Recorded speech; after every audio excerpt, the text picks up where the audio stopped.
Okay, here we go. Town Board, Town of Estes Park. Strategic Planning Session number 2, April 18th, 2025. April 18th is pretty significant. That's my younger daughter's 44th birthday. And I think Mr. Lancaster has a announcement for us. I do. This is very important for everyone, and I have some information to share. I don't have enough for everyone. Please take a look at it. I'm sharing this with everyone. I am not sharing it with the mayor, and I'm not sharing it with our administrator. I think the mayor knows what's coming. Yeah. There is a dunk raiser tonight for the Estes Park Nonprofit Network, and you can vote. It's $5 a vote as a fundraiser. You can vote to dunk these individuals, or you can vote to save them. So, who would do that? I don't know who would do that. Travis is tied right now for anyone who would like Is he? to. Okay. Yeah, So if equal. you're interested, I've got like 5 copies. I will pass these around. It's got the little thing. You can copy that down.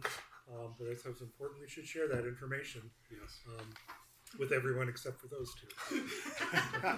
Unlike Zach Zier, I will not be wearing a Speedo. I will be wearing a top hat, though, so we'll see how it goes. Thank you, Mr. Mayor. The mayor is very far in the dunk category right now. Yeah. No surprise. I want to remind everybody the microphones are live all the time, right? They're 100% on, so a little different than our switch on and switch off. And I think somebody else had an announcement. Was there someone else who needed to? No, that was it, I guess. Okay, so we are ready to go. Travis, I'll turn it over to you. Is that what you're going to mention? Oh yeah, Marie, Mayor Pro Tem Sinak will almost certainly not be here today due to some personal time compression. So we'll carry on without. Thank you, Mayor. Just additional note about the microphone. We learned this from the last strategic planning meeting. If you have a bag of snacks or anything near the microphone and you're crinkling it, it's very hard to understand what's going on if you're watching us online or watching the recording. So if you have something like that, try to keep it away from the microphone. So we are here today for the second strategic planning session for 2026. In the first strategic planning session, we went through the mission, the vision, the key outcome areas, and the strategic policy statements. That really sets the broad strategic direction for the town. That's primarily a town board activity with staff input and involvement. And then as we head into goals and objectives, that kind of flips, and staff is responsible for developing these really tactical actions that can advance the board's strategic policy statements, outcome areas, mission, and vision. Of course, we recognize that the roles between staff and the town board are porous, so staff has inputs on strategic policy statements, outcome areas, and the board also has inputs on specific objectives and goals. It's important to be able to have those conversations openly. We did get robust town board participation and suggestions this year for the goals and objectives. You all, and in the packet, should have a sheet that lists per category those goals and objectives along with who suggested them. I would suggest, if the board's not opposed, that as we go through here, we go category by category and we start with the staff recommendations because it may answer some of the questions in here, and then we move to a consideration of the board recommendations. Sounds good. All right. So our first outcome area is exceptional community services. Estes Park is an exceptionally vibrant, diverse, inclusive, and active mountain community in which to live, work, and play with housing available for all segments in our community. A couple of recommendations from staff standpoint on the goals here, really just cleanup items for areas that really have rolled into day-to-day operations, specifically around the 6E funds for workforce housing and childcare. Most of that planning for and utilizing 6E funds is now routinized in the annual planning process that we go through with the county. Deputy Town Administrator Dan Weber and I spoke about this and think that it makes sense to clean these goals up because these are, by pure definition, multi-year because they will go on as long as the tax continues, and they are now part of town operations and don't need to be called out specifically in the strategic plan. Questions or concerns on that change? Those are the only staff recommended changes to goals. On the objective side, we have a number of objectives that are tied to purely to the strategic policy statement about the wide range of housing opportunities with a particular focus on a broad spectrum of affordable workforce housing. Those top three, 1.1, 1.2, and 1.3, consider an update to section 11.4 of the Development Code, including reconsideration of appropriate definitions and density bonus amounts. That really follows the joint planning commission meeting that the board had and the need to have further conversations about what that section looks like. Consider updating town policies defining workforce or attainable housing for the purposes of town funding following that 1.1 discussion. And then 1.3, discussing with the Housing Authority how 6C funding expenditures should be targeted in the near term in light of the current housing needs assessment. Roles, really all of those are in the same vein and add a little bit more definition to our development code and our approach to workforce housing in Estes Park. Since those are grouped together, any questions, concerns, or feedback on those recommended objectives? Yeah, I want to say a few things about it. You know, like on the needs assessment, we had the presentation by Suzanne Simpson about the senior needs here, and I don't think that we've ever identified a separate sort of goal for senior housing, or for, or even for that matter, for seasonal housing. I think we need to expand our reach for those things, and I would think put it in the objectives to identify objectives to achieve for senior housing and for seasonal housing. Deputy Town Administrator Dan Weber, do we have an I'm trying to remember how much the housing needs assessment touched on the seasonal or... I don't think they did that much. It does on seasonal, not so much on senior housing. So there may, if we want to go down that road, we may need to add an evaluative piece of that, Yeah. Especially on the senior housing side. I agree with Trustee Brown. I had brought up the aging population of our community and housing. You know, we kind of, I think, got a little focused on workforce and affordable and all that, which is understandable. But we have a lot of seniors too that I think we need to make sure we're considering when we move forward on different projects. I want to chime in on seniors too. I think that it is remarkable. I want to call out that we have, we're interested in seniors. We listen to seniors. We think they're important people, but we don't have any really specific implement, explore, pursue. We don't have any action items. And I think that part of that might be related to there not being a person or a role in the staff that advocates for or recognizes or raises their hand. And there may be, and I'm not seeing it. Suzanne did a great job presenting a pretty in-depth look at what the needs may be, what the opportunities are, but we're not doing anything about it. We're just going to develop a needs assessment. So I think we've done some of that. I would like to see us develop something that's a little bit more tangible, that we can look to our senior community and say, you do matter, and we are going to do something about it. We do get the award for our age of residence, and it matters to this community. So even though the recommendation was not to add any staff level position for senior services, activities, actions, anything like that, it was the only thing that was on that study. I'm afraid that we're going to overlook those needs. That's a good question, Trustee Igo. We have a lot of those recommendations that came forward to the board we expect to complete this year. Okay. So what we can do is I'll go back and I'll talk to Susanna and see if there are items that we plan on doing next year that we can include in the strategic plan. Sure. To show what actions we plan to take, and then edit 2A there at the goals, since we have conducted that needs assessment. Maybe alter that to be more action focused to ensure that there's objectives that come along with that. Well, we throughout the year, as I have now learned, the town will refer back to the strategic plan and say, because the board directed us to do this, and I think that it's important for us to be able to reflect on this and say, because this is part of our strategic goal, this is important to the town, we are taking this action. It's not just something that came up, so we're gonna do it. I would like to be responsive to the senior community in that way. And whether it's a staff position or not, perhaps it's part of a role. My concern is that that advocacy for that group will be lost. And just by not assigning someone the task. I think that's all I've got on seniors. We just need to look out for them. I'm going to be there in about 30 years, 40 years. Some of us sooner than that. I'm kidding about that. That's it. Thanks for hearing that. I'd like to go back to one prior thing, the affordable language. And it's maybe not the time to iron it all out, but every piece of property is affordable to somebody. And so what affordable means depends on your income level.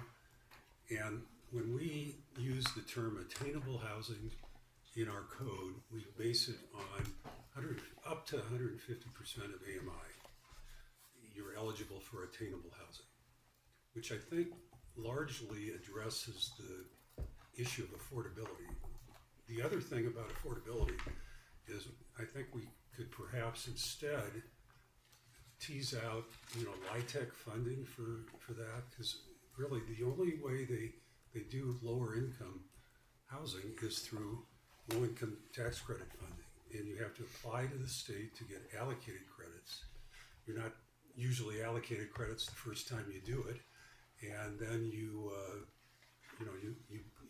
essentially pay for most of the equity through those low income housing tax credits. So we have this kind of divergence of people thinking affordable and attainable and all that, and it is it's clearly a obstacle here, because what you generally hear is what we really need is housing for all the people working in the restaurants and cleaning the houses. That's essentially what I normally hear. And working in the retail establishments that are, probably $20 an hour type jobs. And the only way you can address that population is through low-income housing tax credits financing, because you cannot get the rents down low enough otherwise. Why is that? Why it feels like low-income housing is such an exception, and when we bring it up and say, when 61% of the people who voted for this, I mean, the feeling of a lot of the community, I think, is that, well, we supported this because we need something you're changing the terms on now. And so do we need to reevaluate what that money is being used for? Well, the question is, what is workforce housing? And that's the discussion we will have. But we can't redefine it and change the way we funded it, because when we funded it with an election, I get you.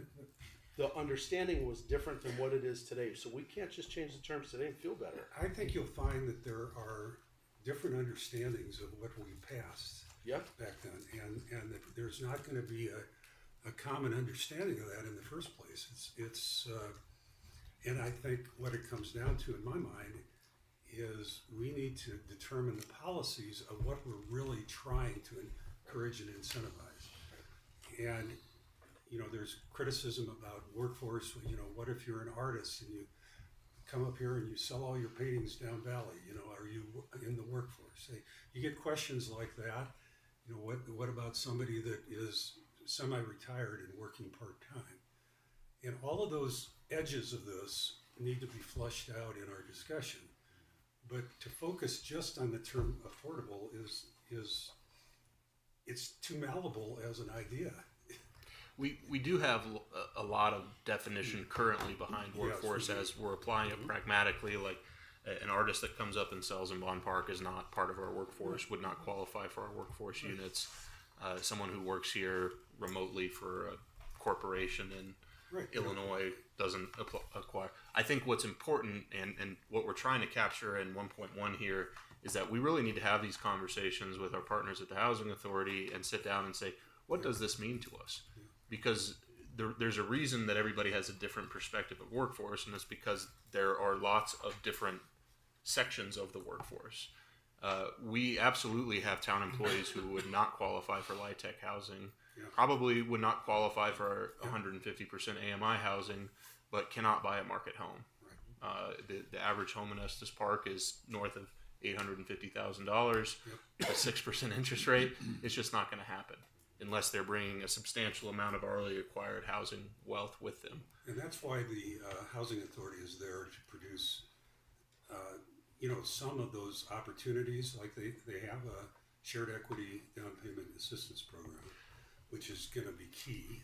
And I think it's important to have them at the table when we're talking about 1.1 here, because we could talk about this probably for the whole strategic planning I session. just wanted to raise my skepticism about the term affordable, because affordable, where I've seen it, is a ratio of your housing expense to your gross income.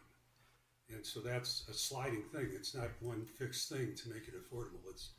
And I'm also skeptical about putting an affordability requirement here, because I think developers will not utilize it. They're not really utilizing the attainable housing credit much at this point, and it's been mainly workforce housing.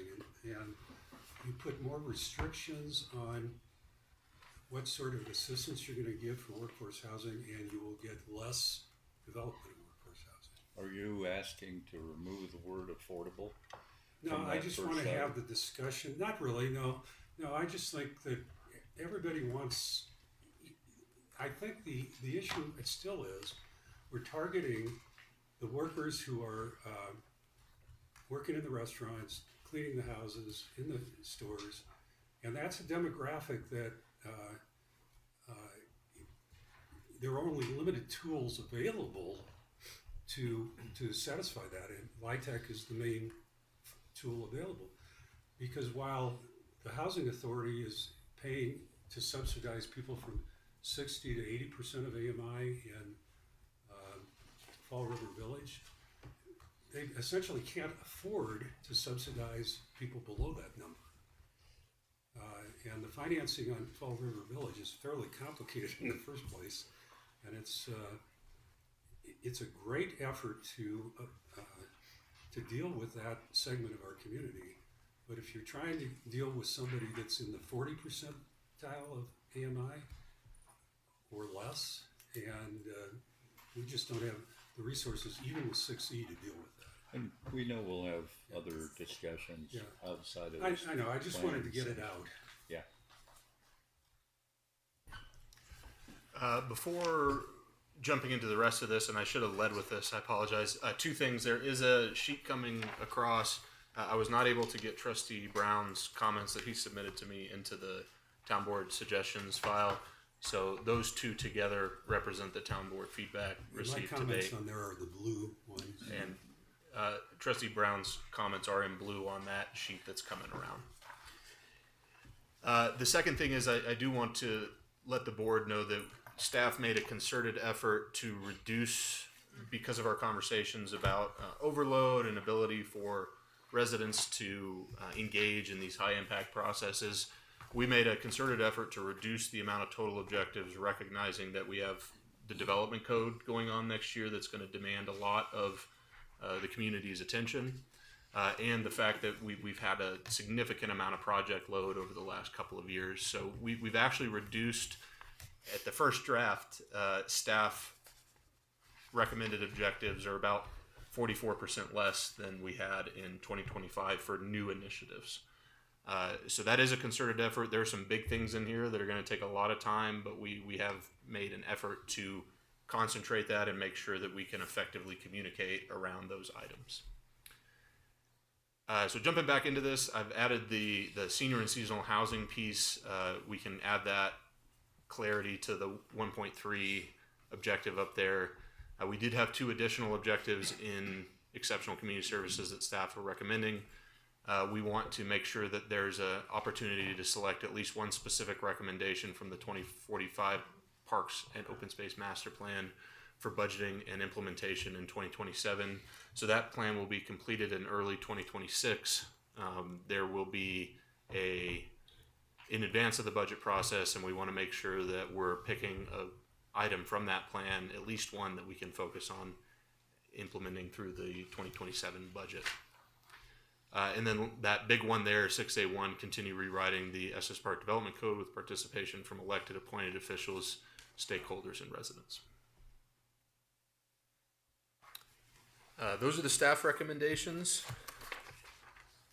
Any additional questions about those before we jump into the town board suggestions? So the 5A1 is basically to be determined what that particular item would be based on your budgetary limitations.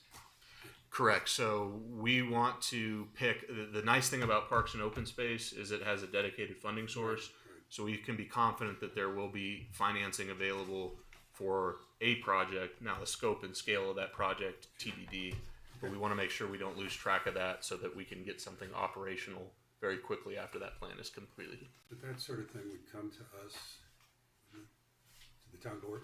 Yeah, the both the budget and the final adoption of that plan will come to the board.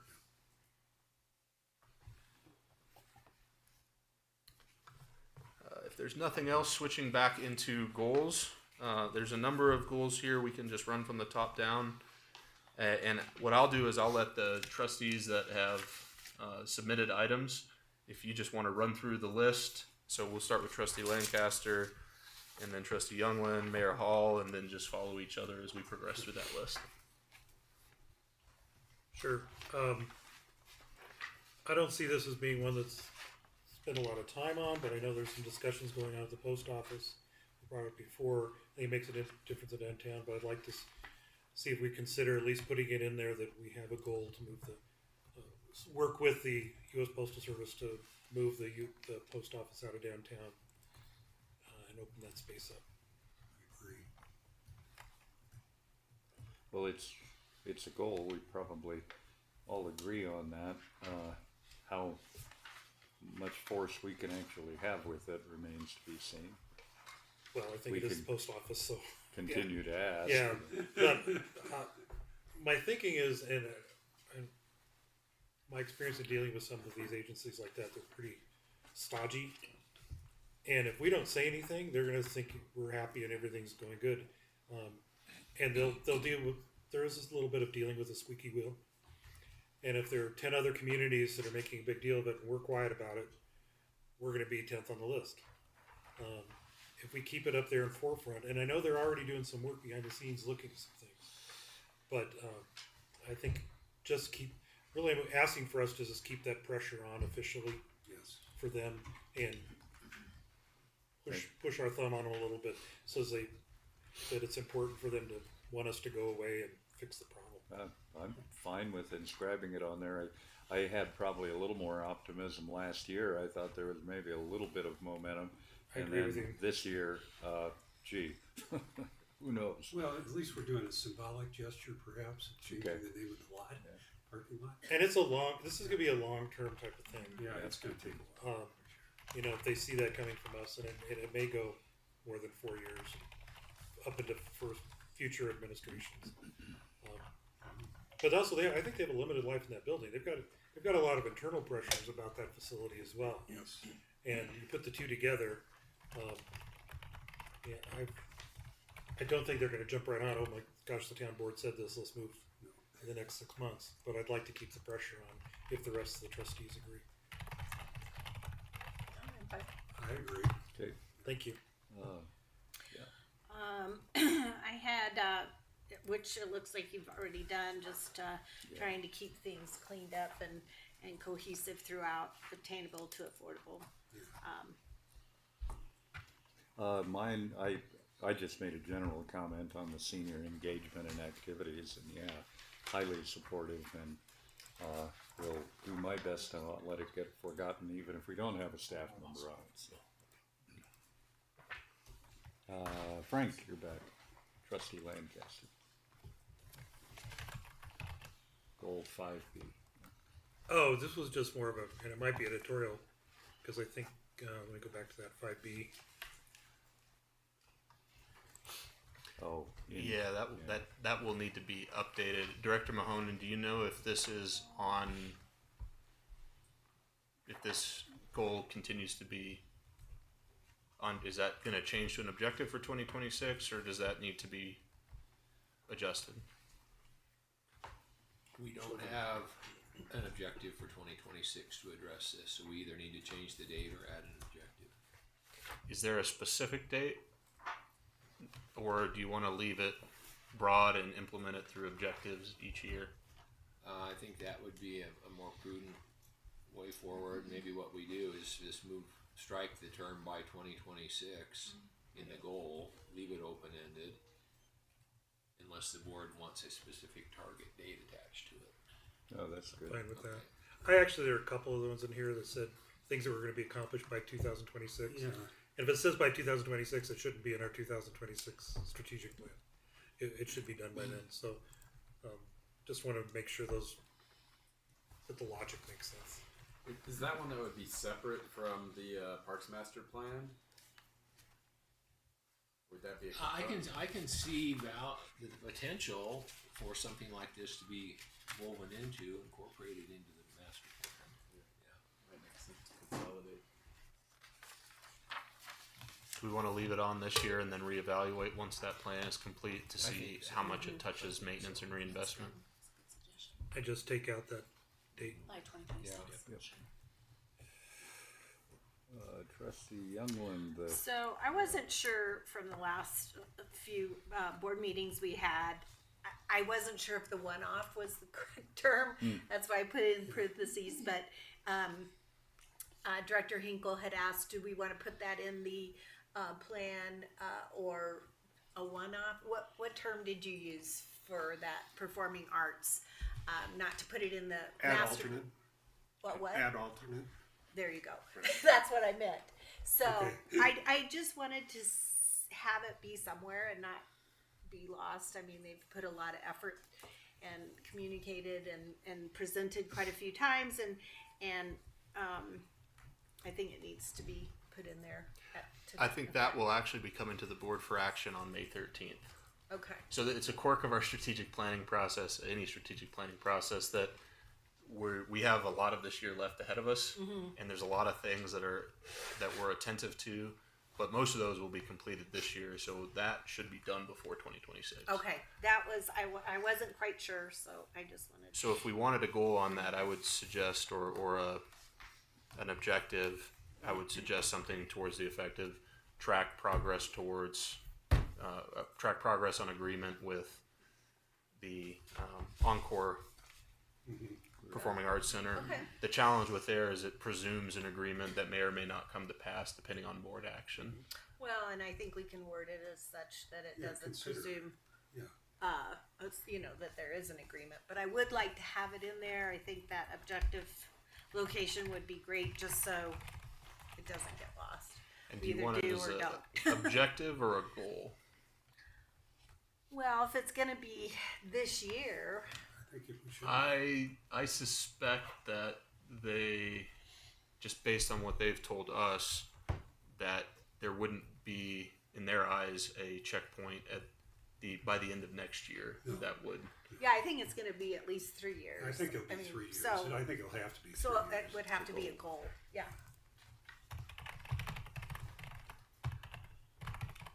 5D, Trustee Lancaster. That one just doesn't seem to raise to the.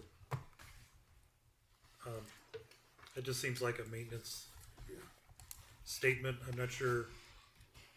Maybe Rob can say if there's a reason why it needs to be elevated to a town board goal, but obviously it's something we want to do. There are hundreds of things we should maintain, probably thousands. It's the only one I saw that just was specifically called out. Yeah, and I think it's specifically called out because of the safety nature. I think that's why it was put in the beginning. Yeah, And we it's made some something that improvements at one point, and right, it kept going. we look at probably in next year's, not 2026, but 2027 budget, we'll be looking at additional footing costs. So it's about every 5 to 7 year type deal. We could say the same thing about potholes in the parking lot. So I just think Is that, do you think, integrated well enough into our operations and Yes. budget cycle that we could remove it as a specific strategic I plan? think so too. Yeah. Because we have lots of items that could fall in that category. And Yeah. I agree with Trustee. That's what hit me when I read that one. I think that when we originally put this on there was concern because we hadn't previously considered the condition of the footing or the need to replace it. And we wanted to make sure that we weren't losing track of that. 6B, Trustee Hazel. Yeah, this is similar to conversations we've had already. Just not sure based on the development code timeline if by 2026 Yeah. fits. So maybe removing it or putting.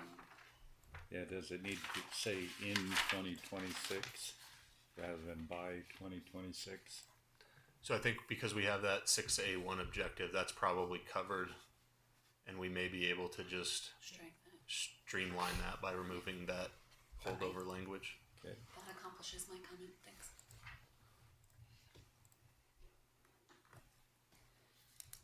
Oh, actually, both Yeah. Frank Mine and and Kirby said Kirby the said same the same thing. comment. Okay, Thanks. you're into objectives. That would be Trustee Hazelton. Yeah, I'm not sure if this is too specific or if we just have it covered already in some of our other conversation, but we've talked a few different times about the potential for an interest rate buy-down program, and I know even Trustee Eigel just mentioned it really recently, but it's come up a few times over the past couple of years. And I'm not sure, I'd be interested in the board's discussion on it, if we feel like that's most appropriate, just to let the housing authority know, or maybe some of us are interested in that, or the reason I suggested is, because of all the work that Manager Bangs does in partnership with the housing authority, seemed like a potential to include it in here, and Deputy Town Administrator Dan Weber, I'd be interested in your input on this too, but it's something that just seems to continue to come up, and I'm not sure if it, deems a specific call out. Can I lend my support for that? In the support that I want to throw in is in talking with people who are much smarter in the business than I am of housing and mortgage and how you leverage your money in a better way. Can we make the assistance from this program available to a broader group of people or more people instead of giving the whole thing to a family? Maybe spreading that money out, and by buying down that interest, I think that we can accomplish that. I am not a financial genius. I'm really just repeating the words of others who have thought a lot about this. And I think we have community members who are invested in the idea and the outcome being positive. So I don't think we want to just rely on what the housing authority says, but perhaps that's a panel of 5 people who are experts, and they can help us make those decisions. I would be more comfortable with that than just the housing authority making those determinations. Yeah, and just to piggyback on that, thank you for carrying over the language, because I think it's about just evaluating the potential. I'm not suggesting we're committing to implementing it, but talking about is it possible? Does it make sense? Because I know it's probably fairly complicated. I think it's a good idea to consider it for sure. I do think the housing authority is going to be the one that's going to provide us with data to evaluate it, and We need new data. and we do need data to evaluate it, because you can come up with all these programs, and you always have to review and analyze their effectiveness post facto. And we're just getting in at the housing authority to a down payment assistance program, for instance, because the one thing we have heard consistently is that don't just deal with renters, deal also with homeowners, because all these teachers and police and people that work for the town are looking to own property here, and it is damn tough to do so. So, I think this is something we could do with whether or not it's in the it doesn't strategic matter. plan. In fact, it's probably something we could do this year in collaboration with the housing authority. I just think they'll have the resources to research it better than anyone else, probably. So, And we can follow up with the housing authority prior to bringing the final document back. That the next steps of this process are taking whatever we come up with today. The leadership team will meet on Tuesday to look at this from a resourcing standpoint. Again, back to that initiative load discussion, and part of that can include working with our partner organizations. Then we bring the final proposed draft plan to the town board at the May 13th board meeting to drive the budget process. Should have started with that as well. I needed to put an introduction into the agenda. Next one's yours. I was just wanting to bring to the forefront things that have been discussed previously and hearing from the public. We need clear definitions of those, and I just wanted to, it should be done this year, not next year, but anyway. So maybe, is that an action in the objectives? Yeah, I think To get to that definition? it would be included in the 1-1? 1.1 to consider an update to 11.4 of the development code Right. in the appropriate definitions section. And it is started this year and hopefully will be finished next year under this objective. Okay. Next Thank two are Kirby's. Yeah, I think we discussed this already. My first one was just about taking some of those recommendations from Susanna's report and putting them as part of our strategic plan, but I think we've addressed that some of those will be implemented this year. And I think we've talked about some of those senior objectives being grounded in some of the housing conversation. So I'm okay with where we've got this covered already, assuming that some of those things do feel like they'll be completed in 2025. And then my next one, I think we addressed already as well. Public Works updated it to the one specific recommendation, so I'm good with that. Cindy. So on 10.1, I really wasn't sure where to put this. Actually, Yeah. I brought it to the attention. Talked to Brian last year after the session was over from last year, and just I want to make sure. I think it's something it won't cost a lot to do, but I think it would be very appealing to our downtown corridor. Wrap those utility boxes in Estes Park vintage pictures. So I really wasn't quite sure where to put it, but I wanted to make sure I got it in this year. I love the idea. That's so fun. Really, I think it's Especially for great. Cleve, it'd be really fun. Yeah, I wanted to include Cleve on that too. I wasn't sure if I just said downtown corridor, if that was, is that inclusive now of Cleve, or do we always have to specifically bring Cleve into that terminology? When I hear downtown corridor, I assume everything in the commercial downtown zoning district Okay. and the close by Okay, adjacent zoning district. okay. I wasn't sure. So, I would just love to see that done. I can't remember where it was that we were visiting, and they had these old time pictures of their town, and I just thought that belongs in Estes Park. So, That actually concludes the first section, and we're only 12 minutes behind. Mayor, Sorry to I have interject. comments We that do I did have. not include ahead of time. Oh, Can okay. is there an opportunity Yes, as we absolutely. are working on this live? Okay. So anytime I see the instance of implement, I am assuming that means let's fund it and wrap it up. Is that accurate? Correct. If there's funding associated with it and it's in the strategic plan, that would be an expression of the board's intent to at least include it in the budget process. Now, whether it can be funded or not is a function of the budget process. Okay. A lot of times we come back to that and say, well, the board gave direction, so I'm being very sensitive to this language and what you just said. The board gave us direction. So when we say we want to implement the 2023 ADA transition plan, what's the cost of that? What else is left on that project? Is this appropriate that we can afford this and we can pursue that? Implement the recommendations of the Parks and Open Space Master Plan, but we just started working on it, right? Yeah. So there's, we don't even know what the plan is yet, but this says to fund and complete it. So I have a suggestion. I think Begin implementing, continue implementing, gives us a little bit of opportunity to have the discussion in the future and not here. You gave us direction in the strategic plan to finish this, because that's not the conversation that I feel we're having. Although, of course, it being in the multi-year goals, implement implies ongoing. And continue implementing or begin implementing would be accurate Which is as good well. too. I think Yeah, that would that's be And good. that feels more comfortable from an accountability standpoint. Yeah, unless there's something we specifically want to get implemented, And that is when we would use it. and then we right? use this wording, And right? that is when we would use it. Yes, Okay. that's a very good. I will endeavor to go through and make There sure are that many we instances- use implement a lot. Yeah, we Well, do. I will. I'll go and- through and endeavor to ensure that there's nothing in the goals that imply a full full implementation. So implementation. I already have it in my notes, so I can just Yeah. call your attention to it every single Yeah, time. or if you want to, There's a lot of them. said, yeah, Yeah, you for- tell AI to change everything to transitive verbs. So, yeah. That's what we're- Wow. So I will say, because English it's an reading, important that's- distinction, It we is- are, the strategic plan is by definition direction to staff. Right. So how it's worded in terms of, I mean, if there's something in here, a goal that says implement or begin implementing, that is direction to staff that we intend to do this. Now that changes and will shift based on budget approval. None of what's in the strategic plan gives any budgetary or spending authority at all.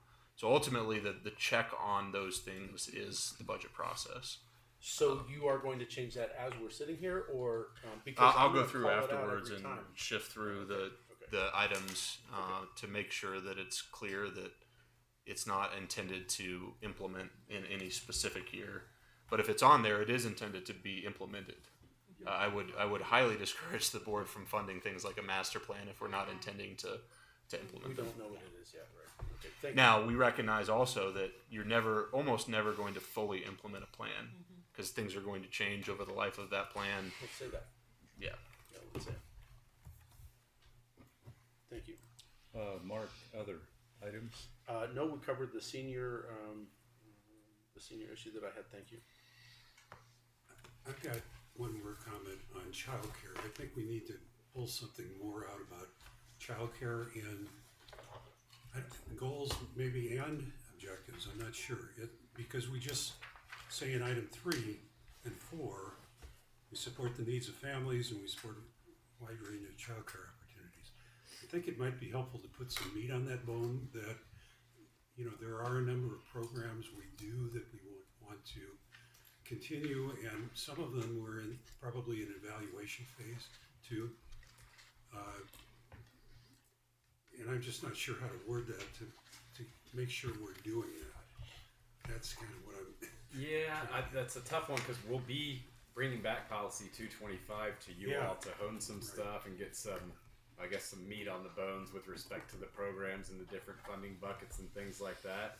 So, and I don't know, as Town Administrator Mahalik said earlier, some of that stuff is now what was once, you know, before us, and all these possibilities. The Right. pieces are falling in place, and they're becoming more day to day operations tasks that we're taking care of. So I don't know if you have anything more specific. Well, I as was a goal just or thinking, objective. it seems like we need to continually consider new ideas, just like the interest rate buy-down for the childcare area. And, you know, we got a recommendation to approve a funding for startup costs for a new childcare facility, which probably, we didn't ever envision that, probably. So I'd like to just kind of explore the various options that we have to assist in childcare and not just assume that the ones we have now are the only ones that will be effective with that. And there's a lot of interrelationship with the housing too, because like one of the things that's proposed at Fish Hatchery is a childcare center there. And so that's a different use too. That's another capital investment similar to what we did with Mountaintop. But it would be nice to have kind of a panoply of what those alternatives might look like and perhaps refine it further than we have. That's kind of what I'm getting at. So I'm not sure how it fits within a strategic plan. Continue to explore. Maybe it doesn't. But I don't know. Are there, I guess this is a question for both Jason, Trustee Brown, and maybe Manager Bangs. Are there items, do we have a sense that there are strategies that we have yet to even have on our radar? Do we have a comprehensive list of strategies that, while we may not pick one right now or be using it right now, is there value in having a comprehensive list of strategies that either we think of or employed in other communities? That's sort of what I'm hearing from Yeah, Trustee and some Brown, of it just is a just general making- awareness of all of the different approaches, even some that would be abhorrent is the wrong word, but some that would be totally off the board's radar. Yeah. In some places, municipalities do provide childcare. I don't think that's something that the board has clearly expressed many times over many boards that that's not our role, but a spectrum or a list of all the potential involvement opportunities or a approximation of it would seem to. Yeah, some of it is just getting the data out there so people are aware of it too, what options are available. That's a continual problem with the housing authority. Yeah, I mean, frankly, Yeah. municipalities across Colorado are looking to us to see what we're doing. Manager Banks just met with somebody from Avon on Wednesday Oh, and talked right, about yeah. what they're doing in Eagle County and things like that. And I had a meeting with her this morning. It sounded like there's more give and take in those conversations, which is great because we're able to share our learnings as one of the first organizations that's able to use money through the lodging tax extension to address those needs.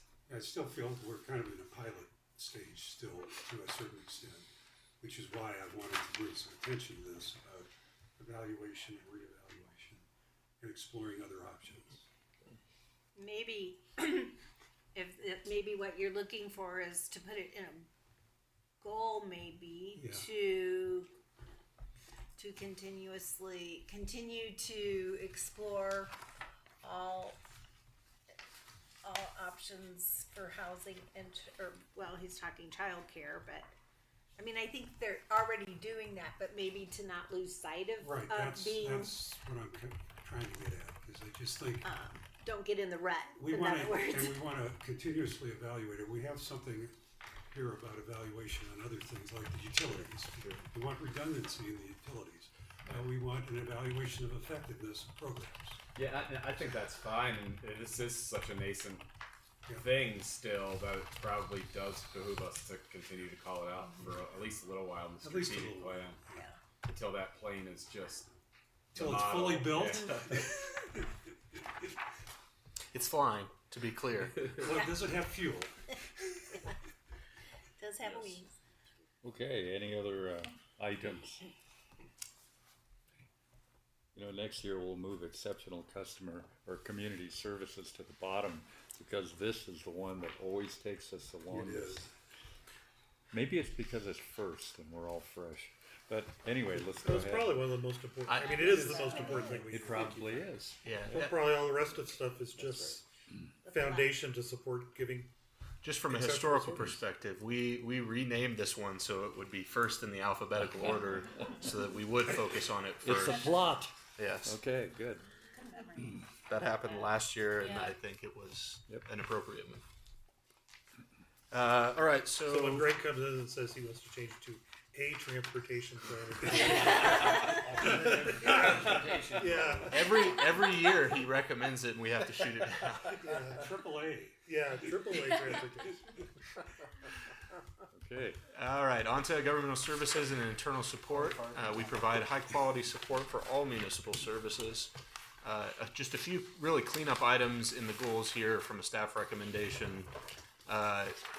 This was a cleanup item that Trustee Lancaster actually recommended, and in saying that, well, including appropriate measures is sort of assumed. You wouldn't include inappropriate measures.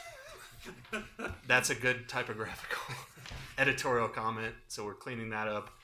And then eliminating 9A here, minimize risk of becoming a victim of cybersecurity threats.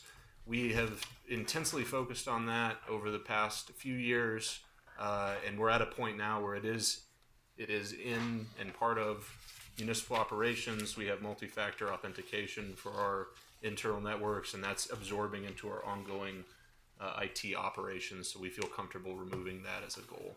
And we'll also this year be doing a more formal IT strategic assessment, which will include a penetration test, things like that.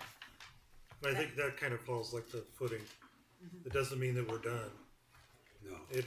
It's going to be an ongoing everyday. Correct. If we put every new initiative on here or new focus area and then didn't remove it when it was incorporated in ongoing operations, the strategic plan would be 20 pages long. Yeah. So this is a natural part It's a of the natural process default. where we feel comfortable that it's been fully integrated into town operations and we can remove it from the strategic plan.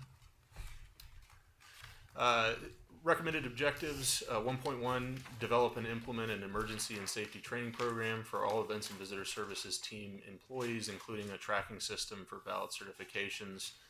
We want to call this out specifically, and Rob can talk about the specifics of it a little more. I will note that our events and visitors operations occupy a very large gap in the Governmental Immunity Act. So not as only is this important for visitor and staff safety, it's also very important from a risk management standpoint, because there are certain permutations of what exposures we have out there. The level of risk at the events complex is higher than most operations in town. You said it perfect. We want to complete the organizational action plan item to revise the organizational culture survey and implement that survey in the fourth quarter of next year. We typically do that in the spring, but we want to make sure we have enough time to take action on the previous survey results, so that when we ask employees how we're doing, they've been able to see those changes that came through the last survey. So that's why that is slightly different for next year. 7B1, streamline and automate recruitment and onboarding process through a new HRIS system. Evaluate the use of Laserfish for policy management. Digitize community development, planning, and zoning records. Continue evaluation of permanent financial records for digitization. And then 11D1 is a big one. Initiate construction of a new police facility, ensuring the completion of pre-design work, identification and securing of a suitable site, and obtaining approval of a comprehensive funding plan by December 2026, with projected completion and occupancy by 29. That's really the entire police department relocation contained in one multi-year objective. Those are the staff recommendations. Happy to answer any questions about those or any suggestions about those.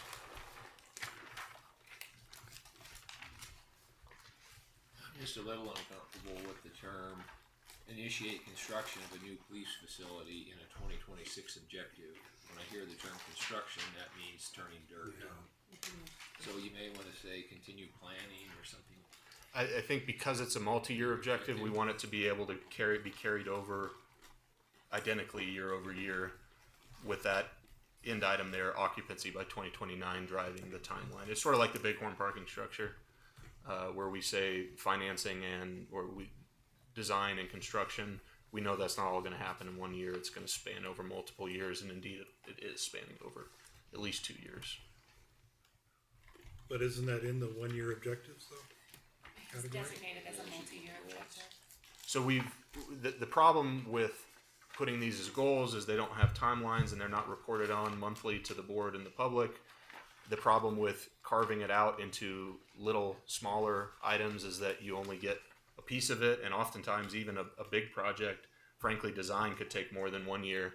So we wouldn't want to put design in here as a 1 year objective, knowing that we're just not going to complete it in 1 year.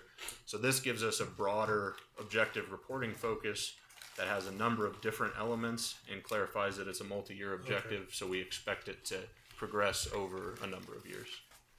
It's a quirk of our process and our reporting focus, but it also is intended to create urgency around the. I think it's the word construction. Sounds like we will initially Turn dirt. pounding nails and So I pouring think, concrete. at least from the chief's perspective, and I, when we're putting this together, it is the urgency of the issue, and that we're looking at least internally at a fairly aggressive timeline to actually get things in place to have something occupied by 2029, and it is a fairly aggressive timeline. But would you be turning dirt in 2026? Not in 26, but that's why it's a multi-year, because if we, to the town administrator's point, if we do it year by year, we're missing the bigger picture of how big this whole project is. I get that. But just when you say initiate construction, that sounds like, and you're under the 1 year objective, it sounds like you're going Does to. construction include planning though, in the process of? That's the part. Put It's the put signs connotation in of the dirt. construction. Development. I don't Not think, development. to me it doesn't. Initiate development. We can reword that to make sure that we capture the multi-year objective, the Or urgency. initiate of the, replacement of the police facility, something like that. yeah, Construction is part of it. right. We've already initiated the replacement. I think I understand what you're saying, and I think we can reword this so that it doesn't seem as though we're initiating that construction in 26. Leading with that gives that impression. It does. The I think we connotation can- of construction is We breaking can ground. balance the need to have a multi-year objective with urgency, with the clarity of that goal that And so what we're everybody saying is part understands of that construction is the pre-design we're not doing work, any construction in identification, all that. 2026. Continue Maybe put it- moving forward to a new police facility, something. Anyway, you'll find Yeah, out. we'll Put a wordsmith that design for Yeah, word if you can first, wordsmith 'cause it. that's Yeah. first, you know, kind of Yeah. put it in order of what it does. Well, yeah.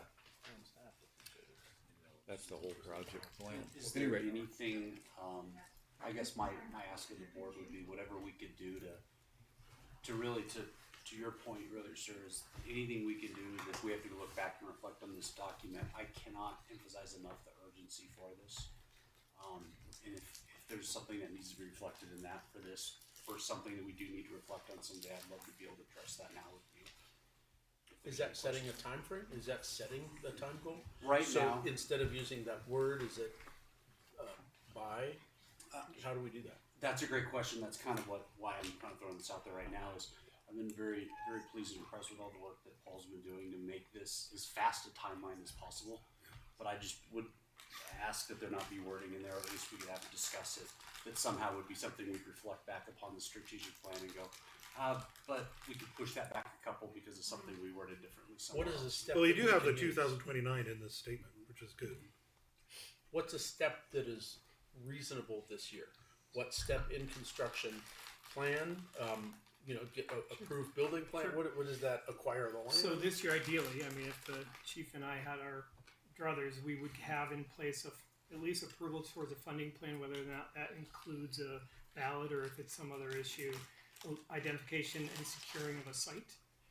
Because those are two critical things that we need to have in place that'll drive the construction schedule. Right. So that definition would fit in here. Own land and Yeah, and I think that potentially, because we can wordsmith this to make it better, I think Trustee Youngland was going to the point of we could actually take out the beginning part, start with ensuring the completion, and then just put construction towards the end of that. I like because that. then you're pulling out the construction at the beginning part. Yeah, That would they address flip my The 20. order of what is going to happen. Yep. And then, because people do relate to the word construction as actual digging of the ground and putting building up. Very so. fair. Yep, we can easily move it around. Yeah, I think we've got a strong sense of what the board is hoping to see there, and what we can make sure to keep the urgency of that 2029 date and reword it so it doesn't come across as we're planning to build this in 26. Can I just add too, Travis? I appreciate understanding the context because we have to remember too there will be an election in 2026, and so the next board that comes in and is working on this plan, I think it's helpful to make sure that those indicators are quite clear because we may have, no matter what, we'll have at least Marie's term limited, right? So I think whoever's coming in to help understand the context of how this plan and what we've committed to as part of that objective is really helpful. So thank you. Yeah, Yeah. good point. are you still asking for questions? I think, questions on either the goals or the objectives. Yep, for the staff language recommend- in 3A and B, the word ensure, that feels like implement to me. Can you define what you mean by ensure, whoever wrote that one? What does that mean? It is ensure grant writing capacity as the current grant resources. That sounds like employees to me, or pay cost of infrastructure. Ensure adequate resourcing to meet the current and future. That sounds like we could be building something. So what does ensure mean? Ensure means the 3A. Ensure means to make positive that we have the adequate either funding set aside for contract grant writers or internal grant writing capacity to continue to do that grant writing work. And this is really rooted in as we were shifting time allocation in the Public Works Department between grant writing and administrative. So this is a staffing commitment. Sounds like No, no. An allocation of we don't make resources and staffing time, commitments in the strategic I plan. understand that you don't, but I hear the language saying that we want to allocate the proper resources, which is time, which is people, which is hours, which is staffing. It's saying that we want to ensure the grant writing capacity, whether that happens through staff or through contract grant writing or through existing staff, it could happen through all of those categories. So all of this is saying is that we want to make sure that we have adequate grant writing capacity, and that shifts by the availability of grants, and in this case it's shifting down. So I would not foresee that goal leading, there's no objective tied to it next year, we have it in there to make sure that we have that support at the town, and if there's a gap somewhere, we make our liberal use of our resources to fill that gap. A great example of that is the BEAD grant. Ruben and his staff put a ton of existing staff time into that, and we were able to use outside contract grant support to assist us with that project. Okay. The second one does seem to lean toward facility maintenance needs and perhaps infrastructure or expenses. I'm just sensitive to the financial impact of these words as they are. Is this funding the whole program, or is this pursuing these being priorities, or I'm just not comfortable with a word meaning we're going to fund everything that's included in that sentence.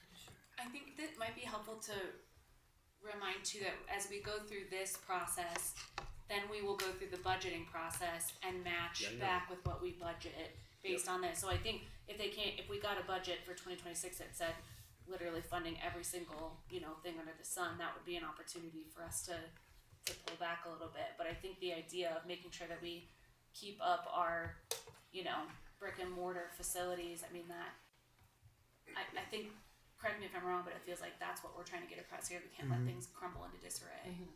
I agree with that sentiment, but I have listened to the language that says the town board directed us to, in the strategic plan, and that puts us on the hook for the funding in feeling, but we can't always reject it, but we have that feeling because then the evidence is that we believed it was the right thing to do here, and I'm saying that this is not committing me to voting to support this financially, depending on what all the needs are down the road.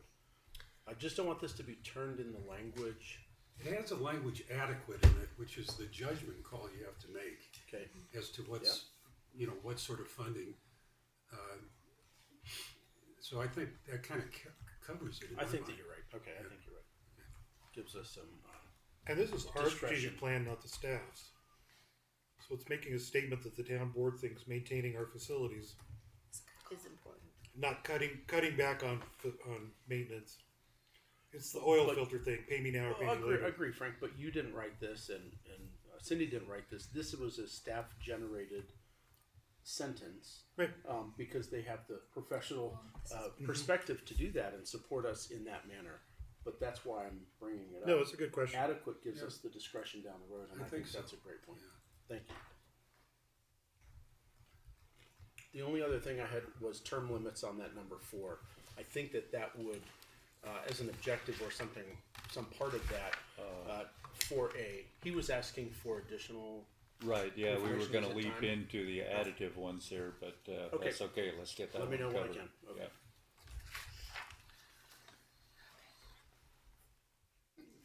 Any other questions or comments or suggested edits on the staff proposed goals and objectives? Oh, would the word on 5 be effectiveness be a reasonable replacement for the word inclusivity? Evaluate effectiveness of town community engagement processes. That measures more than inclusivity, I think, is a part of that. And it also evaluates how we're doing it. How about inclusivity and effectiveness?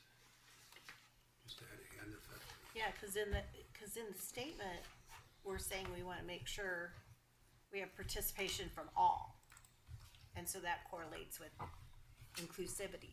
Mm-hmm. Yep, I understand that.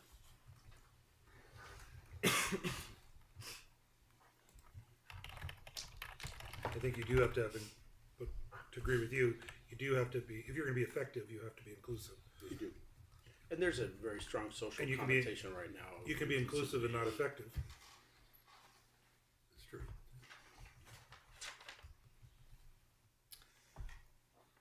So do you want to start on goals? You just maybe add evaluate effectiveness and inclusivity. That's what he's got. Well, that's a good idea then. Typing as fast as we go. You added it in, right? Yeah, Never mind. Anything in red are things I've added. Okay, Thank you. assuming there's no other comments on the staff stuff, Thank you. we do have trustee Youngland. You had the one change I think it was a quick change there on 11B. Yeah, so I just wanted to see maintain, Yeah. to upgrade and maintain the quality in 11B. Oh yeah, because we did. Good enough. Nice. I had that item on number 8. Even though we have operating with transparency by maintaining open communication, we still get feedback from time to time about processes aren't open. We don't know what's happening. We can't find out what's actually transpiring. But I'm not sure, other than listening to citizens and pursuing those things, what action we actually have to try to find out where is that perception come from time to time. So I'm not actually advocating that we put an action in there, a goal or an objective. It's just the ears have to stay open. We have to find out where those blockades, perceived blockades, and if something needs to change, well, we work on that. So no more to be said there. Term limits you had, Trustee Yeah. Igo. Yeah. On 4.8.1. Oh, no, that's you. Good. Required term limits on all town represented boards. We had discussed that earlier, about how there are a few boards that don't have any term limits. And Yeah, there seemed to be a pretty general, strong consensus Yeah. when we talked about this at the board. Should we just, is there wording other than represented boards? appointed? Yeah, Yeah, I appointed wasn't or- sure what. Yeah. Because there's Is that some what- things that we're appointed to that it's their bylaws we don't have control over. Right.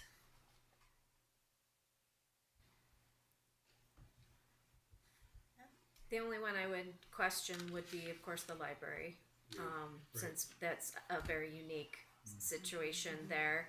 But the rest of them, I think that you might be considering would be your, the TAB, Board of Adjustment, Planning Commission, those sort of boards that you appoint. And I assume if we need to waive those term limits, then that would be a board action. And we were also, Housing this kind of came up with the Visit Estes Park Right. Board as well. Right. So that's kind of what spurred But I'm the thinking of the, conversation. what is it, the Board of Adjustments has some very specific requirements. It's hard enough to get anybody on there without, Yes. or Board of Appeals, that's the one that has to be an architect or engineer or something. Yeah. That may be changing. That's something that Director Crutchia and I need to sit down and discuss. But just as a reminder, Visit Estes Park and the Housing Authority, the other two that I can think of. Thank you. Well, maybe that I can change to think of. appointed, was that what you, Cindy? Or Yeah, that's temp fine. I appointed? definitely wasn't Yeah, Well, no, that's, married to any of my wording. I No, just wanted to make it's sure a the good thought idea. was out I- there. I will say, and this also touches on some of Trustee Eigel's concerns. Just because it's in the strategic plan does not mean that it's the gospel, right? When we come to these items through the course of the year, often, if not always, they come to the board for final approval. So this is one of those where you would require board action. Sometimes, as in the case of Estes Right. Park, county action as well. So these are always couched in the appropriate approval authorities. I have one other thing for this section. I think it is time, I think we have an amazing system of disclosing information to the public. But I don't think the website is always easily navigable to get that information. And I think we ought to evaluate that, particularly on the land use side. I know it's there somehow. It's not easy to find, that's my point. And people, when we get these controversial land use things, they wanna see the underlying documents, and they're entitled to it. It's, so I think it needs to be evaluated, and maybe there's not any major change that needs to be done, and maybe it's a matter of putting clear instructions on it. I know one thing that's unusual to me is, I go to the website to find trustee emails, and rather than being able to get it from that box, you have to go down to the line that says trustee emails, which is kind of an odd thing. If you got a big box, why can't you just go there directly? So some of these changes and some of the formatting issues are a combination of the website platform we use, Right. which has saved us a significant amount of money over the years. But PIO Miller and I have been talking about really the It's need flexible. to make a move and probably invest in the website. I think she's watching us remotely and she's probably thrilled to hear these comments. The other piece of that is the state legislative declarations Oh, on yeah. accessibility. Accessibility. Those most of the changes you've seen to the website recently within the last year and a half have been driven by those the functionality required by those state standards. So the move of the trustee like email access from the box to the line is a function of accessibility. I get it. And, you know, I obviously I can find it. It's just that I'm more concerned about really community development stuff and getting easy access to that. And so that's kind of more in your bailiwick as to what is there and how we find it. And I think it's just navigation more than anything. It's not that the substance isn't there somewhere. It's finding it. And it is in 10A that we're continuing to look at that website, so Yeah. it's in there, right? Yep. To evaluate. I think maybe putting something in there like explore options to improve the website experience and navigation. And then as we get towards budget time, it's not cheap to No, I'm redevelop sure a it's not. website. Yeah. But this is at least the first step to seeing what's out there and making a comparison of the savings we generate by using the state site and the things that we sacrifice by using the state site, the state hosting portal. Okay. Okay, on to category 3. Category 3 is outstanding guest services. We are a preferred Colorado mountain destination, providing an exceptional guest experience. No staff suggestions on goals in this category. We do have 4 objectives. Complete the infrastructure improvements to the O'Connor Pavilion, including better emergency communications capabilities. Improve the horse stalls and the safety of horses in barns A through L and W by installing stall mats. Improve the guest experience in the visitor center restrooms by wrapping restroom stalls with local artwork. And improve the guest experience in the visitor center by replacing the 18-year-old carpet. That one did make me laugh. That made me laugh. It's not the 17-year-old or the 16-year-old. Point it out. Yeah. It stuck with me. I was like, 18-year-old. you got Is it. that a carryover? Should that say 19 years? Yeah. Did you do that math right, Rob? Now it's 18. So any comments on the staff objectives? I have one, Mr. Mayor. I think item 4 should never be data driven. It should be data informed or data advised, right? It's following up on your very comment. From the first session. But the word balance helped him out. Yeah, that was the one where we had the balance verb, and therefore it kind of softened that. But I'm not going to argue. I feel like that one, yeah, we decided to stick with it. Yeah, it's or okay. something. I do want to say I love the idea of the restroom stalls with the local artwork down, and the smiley face. Yeah. So Paul's there. Yeah, it's really fun. I encourage you all to check out the new restrooms when you have an They opportunity. are very nice. And Yep. I don't know, this may be just silly, but maybe just to improve the visitor center restrooms by wrapping the rest. It just seems weird that we're improving their experience in the restroom. I think they're trying to tie it back to outstanding I think guest it's services. that was the goal, was tying it back. So Yeah, I know. It just it just hits me as funny that we're improving the experience I have in the restroom. There are many things improve my experience in the restroom. I'm not sure wrapping the walls. Can I ask you about 2A? We'll drop that conversation. Can I ask you about 2A and save Frank for any Yeah. further? Thank you. Please. Please do. Yep. Is that an old develop events that attract guests to town Winter Shoulder? Is that a carryover? Is it something we're always going to do? Will it always be in our strategic? Yeah, I think this has been Looks in there for familiar. 3 or 4 years and maybe well integrated enough in operations now that we can we can probably drop it. So it feels like it's operational. It feels like we are succeeding. It feels like it may not have to be a priority as much as it has been. It's part of our operations. Yeah. I remember when I first got on, we put that in, Right. just because those shoulders weren't being. Right. Well, and frankly, Having good- that's the only time of year we have capacity Yeah. anymore. Like, Yeah. good luck trying to cram anything more into the events complex in the summer. It's just not going to happen. Along the same lines as number 4A, is that a function of the town? Is that a function of Visit Estes Park?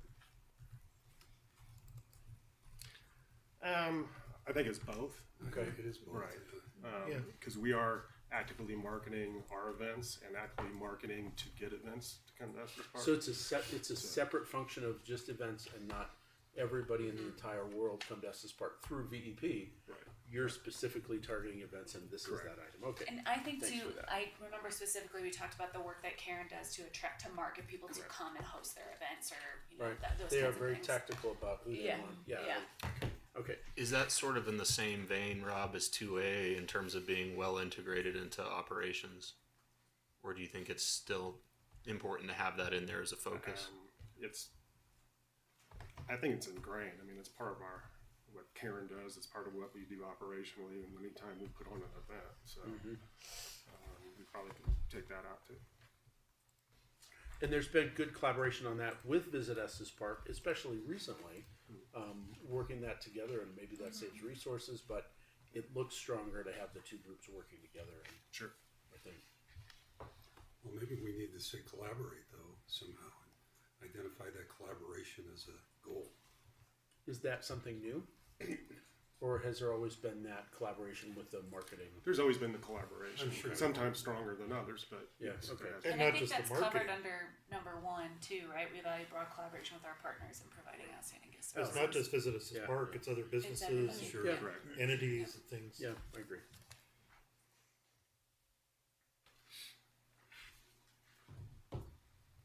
Other questions or suggestions or comments on the existing or the recommended staff objectives or goals? We could move to Trustee Lancaster, the first goal item here, SBS 6.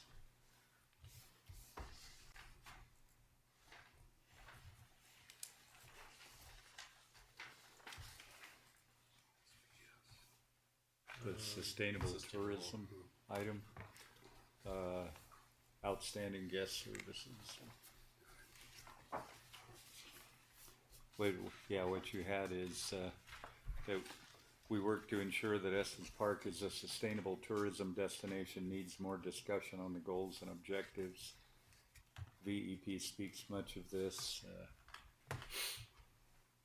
and I think has some concrete action. So as much as they represent the town in marketing, I think there's action there, but it's quite light underneath that. That was your comment.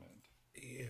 What did I mean by that? I think this is one from Trustee Lancaster submitted for the first round when noted about the strategic policy statements, over to this and I one. Oh, yeah. included it in this one because it's talking about goals and objectives and didn't want to lose the comment. Yeah. That's So not we can unusual. pass- So it's been a month or more, and it It was is. submitted in an Yeah. entirely He different wrote context. that in his youth, and okay, It made a lot of sense at the time, but you All can right. drop it. okay.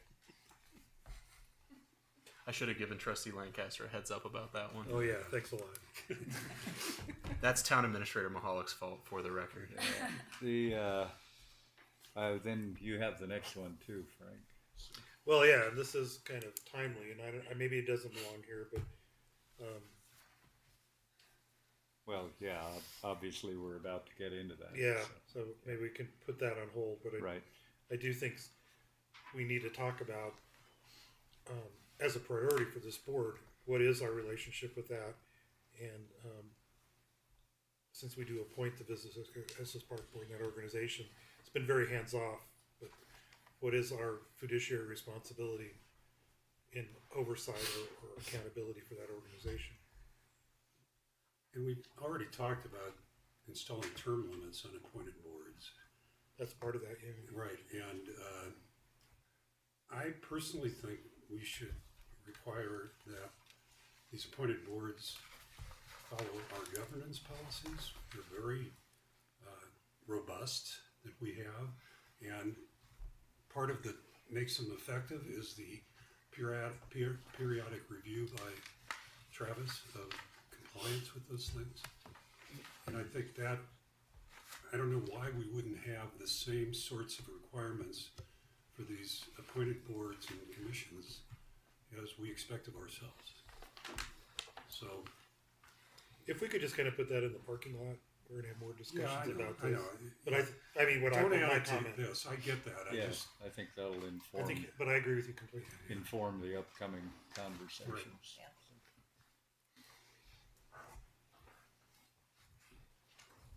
Let's see, item 3, that was me. I got to remember what I meant on this one.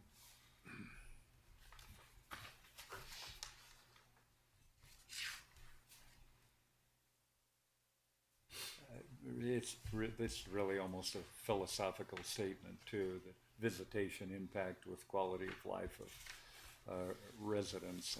This is so broad. I don't see putting it in as a goal or an objective. you can address it in your Some mayor's awareness and mayor's philosophy. stuff. Yeah. So goal 3B. That's Cindy. That's you. Yeah, I really wasn't sure if this was the appropriate place. I just wanted to make sure that, I mean, from what our last understanding, we talked about allowing them some time to raise the money. I didn't know if this needs to be put in here or if I'm jumping ahead too much or what have you. I actually think as we discuss this, that probably will be completed this year. That with if the board approves an agreement with that group with a time limited piece. Okay, so we don't have to have it in here if we decide to allow that multi-year time span. It doesn't need to be then represented in the plan. Yeah, I think this goal would be achieved this year with the consideration of that approach. So either there will be an agreement and a partnership with a time limitation on it, or there won't be, and it won't be relevant any longer. Then I don't have anything else. Other additional items on outstanding guest services. I have just a question, and this is maybe not the right time for it, but when the visitor center parking lot redesign came to the board, I was stunned by how expensive that redesign, just the redesign part of it is. And I certainly do not understand exactly what the benefits of the redesign and the overall cost of it will be. You know, it is a functional parking lot right now. I'm sure it can be improved. But I think that's covered in transportation coming up. is it? Just that issue, is that right? Yeah. Yeah, visitor center. Okay, well, coming let's up. defer to that then. Other items there? I think you can move on to public safety. Public safety, health, and environment. Estes Park is a safe place to live, work, and visit within our extraordinary natural environment.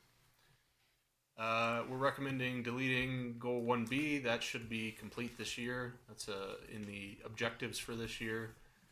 We're recommending deleting 2A, and some context on that one is important because without that context, that looks rather aggressive.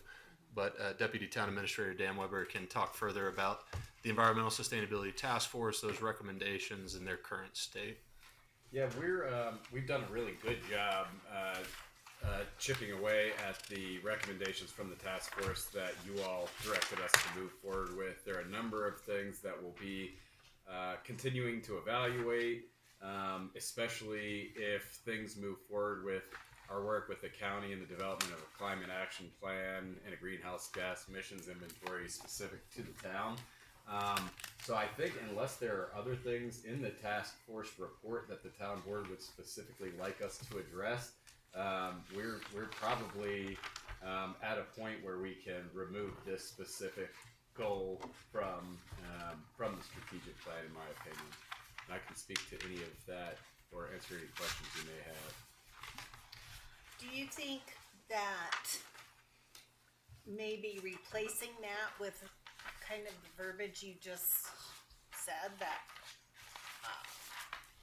or maybe move that over to a goal that we are working with the county and so forth to let them know. Oh, there it is. Yeah, and it's also Okay. in 2F. Okay.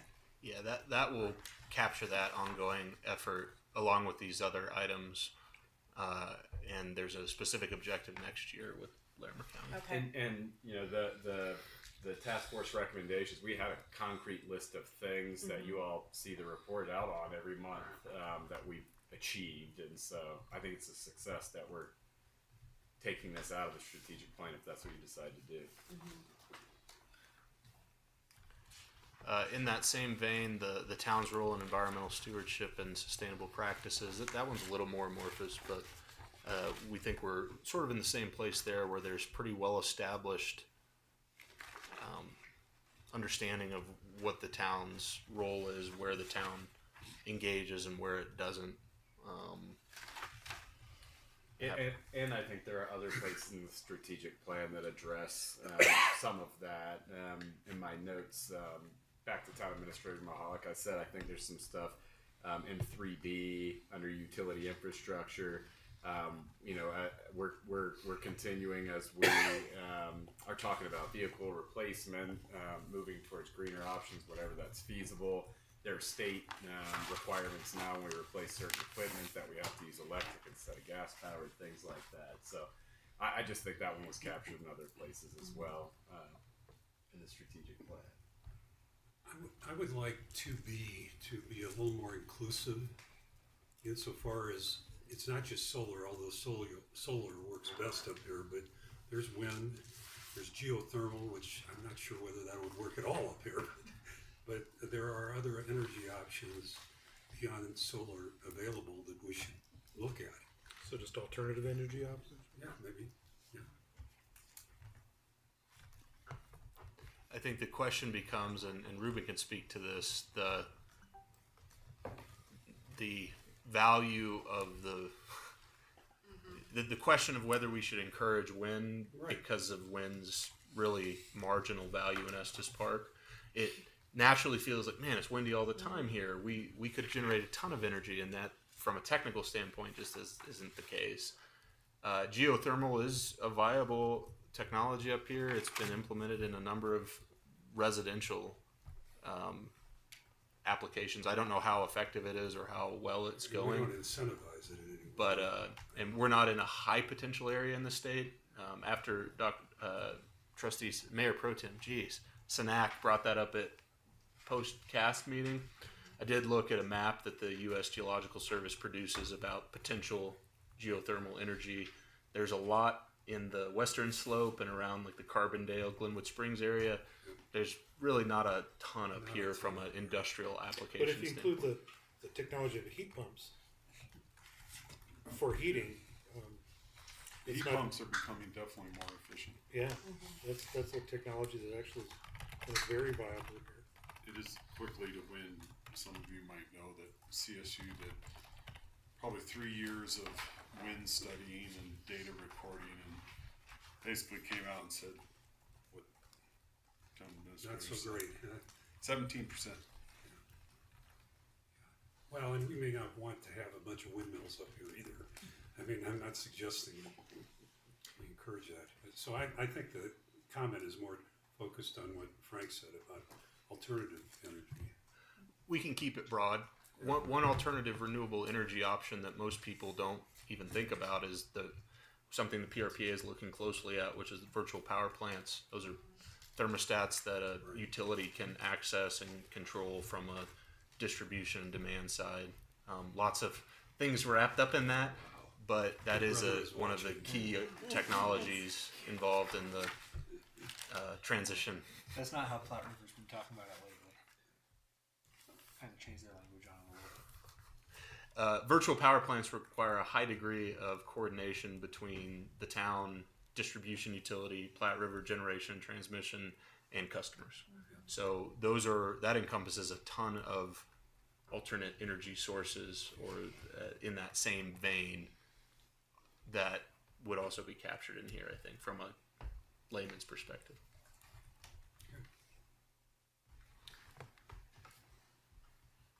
those are the goal suggestions we have, and then just one objective here, utilizing available county resources to begin work on development of a climate action plan. And that's sort of open-ended, kind of up and down, because of that was intended to be something that would happen this year through a grant. That grant is in limbo. It's unclear whether that will progress or not.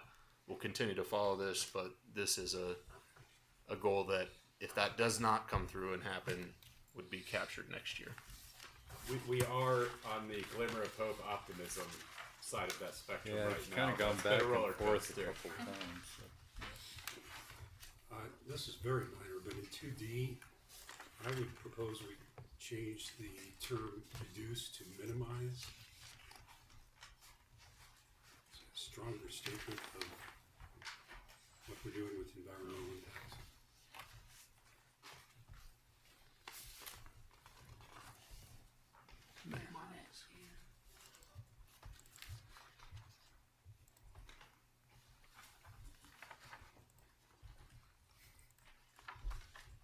Any other comment on the staff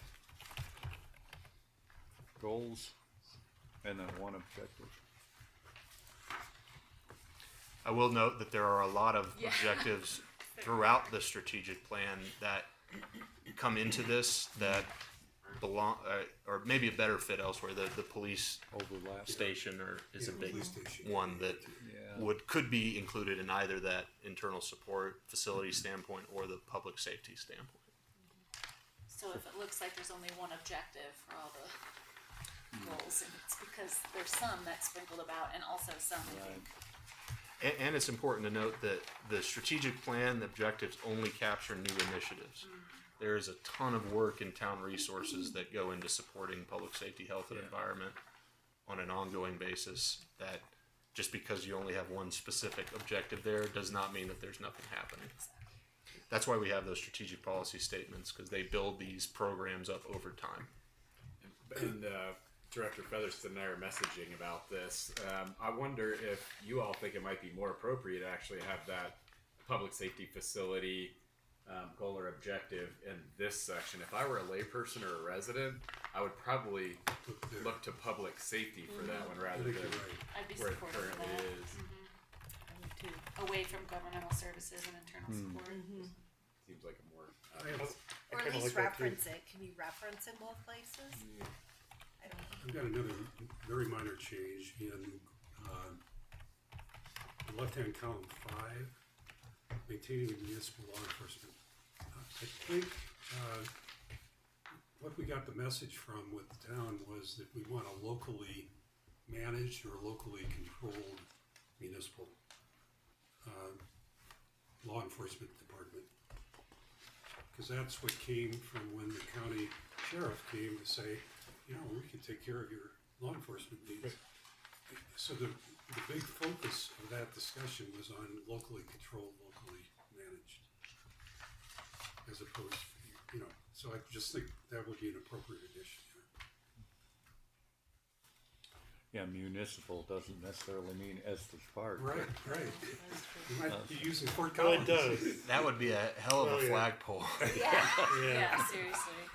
And it does exclude the county, although it wouldn't exclude the county providing the municipal services. Right.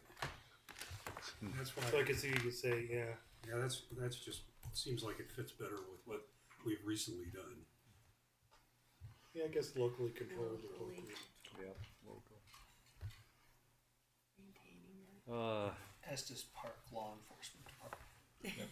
Frank, you had item 1C. You were, Well, I think, have we finished on this? Do we want to? I think, For the police yeah. station. Were there any other comments on the staff items? We're still talking about that. I guess I don't. I don't have. I already Clear said some- change it to local Change it to Local. rather than municipal. I think that we could say. Yeah, I do too. Oftentimes, county and town are locked together in a local designation. for Yeah, law municipal means city. enforcement. Local, state, and federal are generally the 3 levels with county and towns, cities being put together. So, Yeah. There you go, black That's and white. Agency. I think it's okay the way it is. I agree. Okay. and if I could add on to something that the town administrator said, completely concur about there's not a whole lot of objectives because, like we just discussed on 5, there wouldn't be an objective associated with that. You know, so if there's any questions, I can answer that either.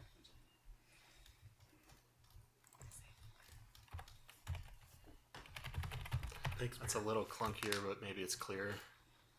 We value the importance of maintaining the Estes Park Police Department as the law enforcement department for the town. Yeah. Agency, department twice. Agency is a better word there, Yeah. absolutely. Good. And More questions on staff items? yeah, Open to that, Mayor? Yeah, if there are more. Or who's gonna? Number 9, work collaboratively with Estes Valley Fire Protection District. Good, good, and good. Don't we already do this? Have we not already developed this ability and focus? And the words change. Resilience is really popular right now. Mitigation is popular right now. But this has been a goal and an accomplishment, I think, of the town and the fire district and the sheriff. And this is something they do really well already. Is it part of our strategic plan? So do we need it? Do we even need This this? is something we do automatically. This is something we do well, I think. We do this better now than we've ever done. Thank you very much. Yeah, I agree. so And I fair to don't- say, Chief, that this is well integrated into everyday operations. Yes, sir. It's a good comment. I think we set an example in this kind of. I'd probably never remove it. But despite the fact that it's very well ingrained, it's our survival. But the purpose of the goals column is to identify areas of interest to pursue in the upcoming 5-year period.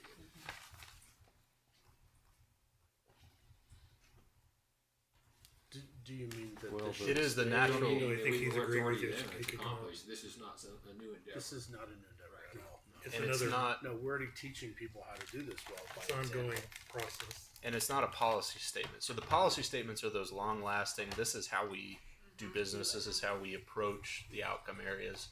The goals and the objectives are intended to be transitory. They happen and then they're done. And maybe we've gotten a little sloppy on the goals piece, just carrying year to year. And we're kind of cleaning them up this year, but I agree with what Director Mahonen just said, that the intent of that is to eventually progress through to the point where you can integrate that and remove it from the strategic plan. Now, whether that belongs or elements of that belong in the strategic policy statements could be another question. Let's leave it one more year. I would support that too, because it is kind of an ongoing thing that we want to bring attention to it. That's why you leave it. I'm comfortable striking it.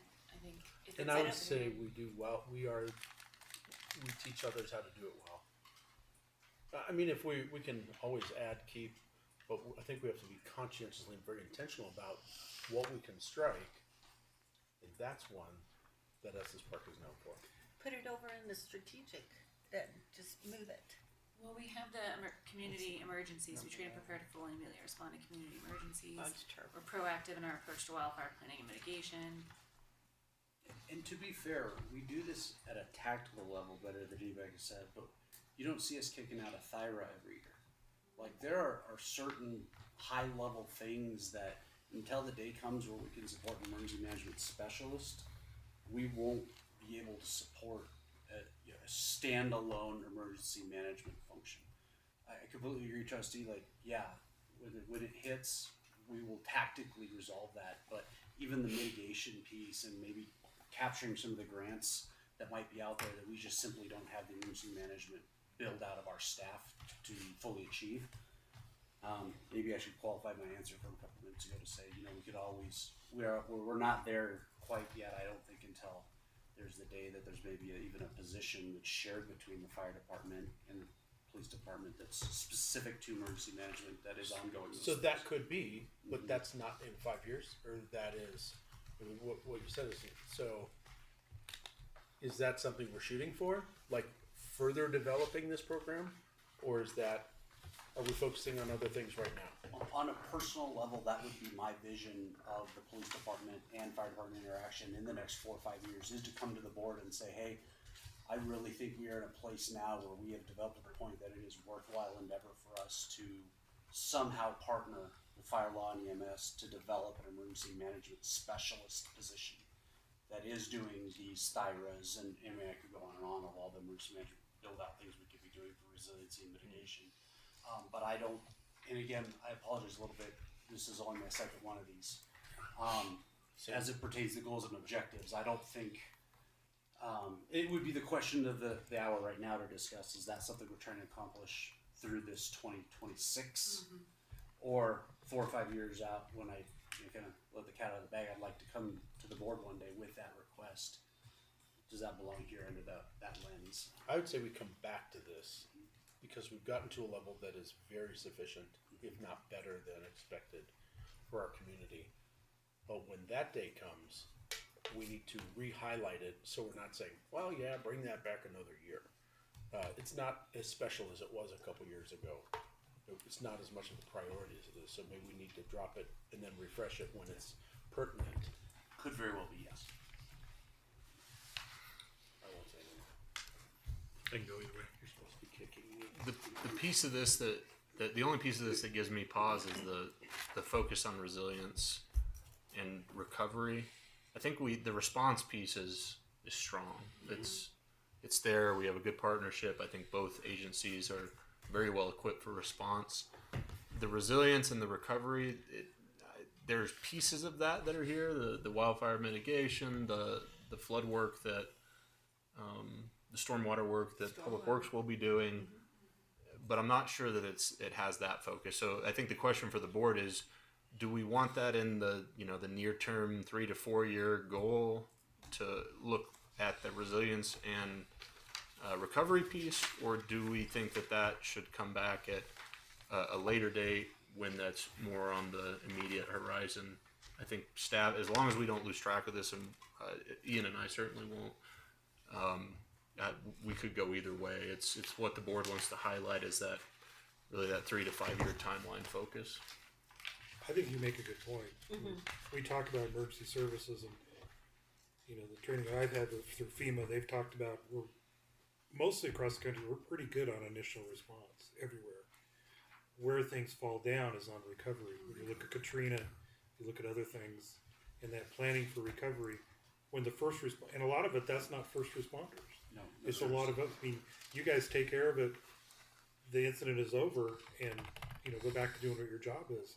And then we still have a community that might be in shambles and needs to be put together. It's not necessarily the first responders that, in fact, it wouldn't be the first responders.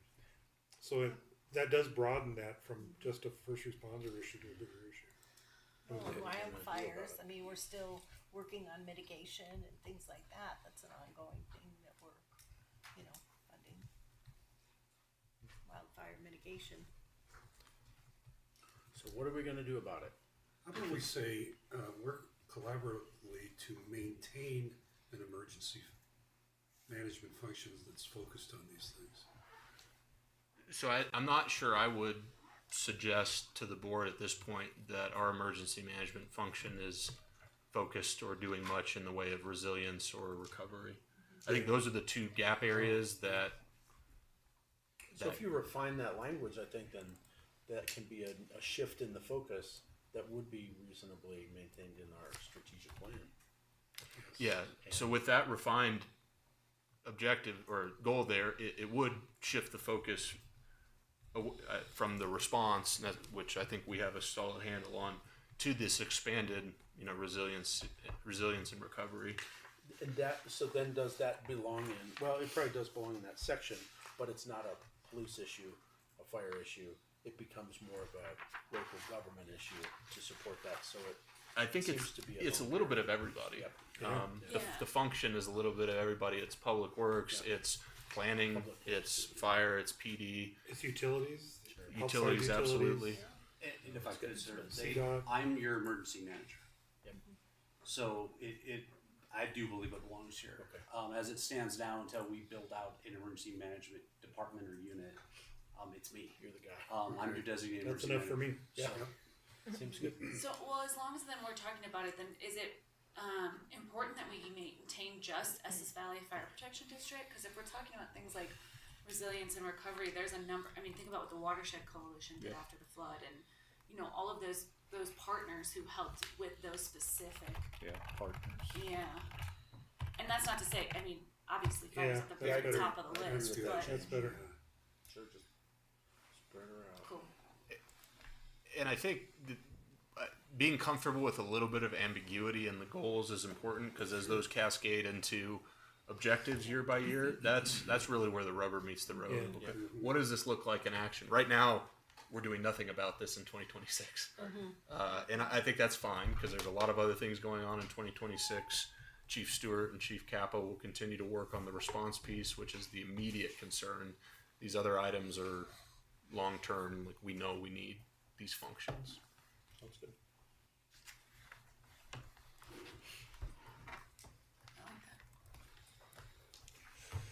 Good with the staff items.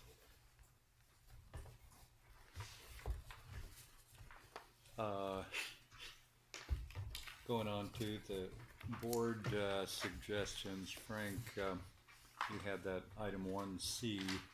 You were questioning the pandemic one, I think. Yeah, and the more I thought about it, I think I'd like to hear from the chief. That's very specific to one type of emergency. Maybe evaluate all hazards response plan. It's kind of, I think, the term usually used. That it's obviously we need to be prepared for that. We also need to be for floods and Do we write our own, or do we rely on the Larimer every 5-year all hazards? Both. This year, for the first time, I had an intern. She did a thyra for us. Chief, for the record, What is a thyra? Threat and hazards identification risk assessment. Thank you. So it's basically, what do we have to worry about in Estes Park, if I could very much sum it up. And really the 3 ones we came out, there will be no shock to anyone. It's actually there's 4. Floods, fires, a pandemic, and then some other kind of accidental, non-intentional, human caused. And then that actually broke down into a subset of if it was human caused tragedy, whether it be a semi-chlorine truck crash or an act of violence. So those were the 4 categories, but 5 scenarios that played out through that for us. And when I reviewed this, if you'll remember, even it was just every morning at 8 o'clock, if you look at my calendar, I have a state of USC briefing where we go over this kind of stuff. What was happening 3 or 4 weeks ago? We're hearing all this stuff out of Texas about measles. Right. So when this was first draft, we worked out with the town administrator. I was like, you know what? I'm not going to push back on this year, because for all I know, by today, measles might be this thing, right? So, but to your point, sir, they're correct. Maybe the bigger thing for us would be an all hazards approach to what our threats in any given year are in the town, and everyone knows that's going to fluctuate a lot based on climate.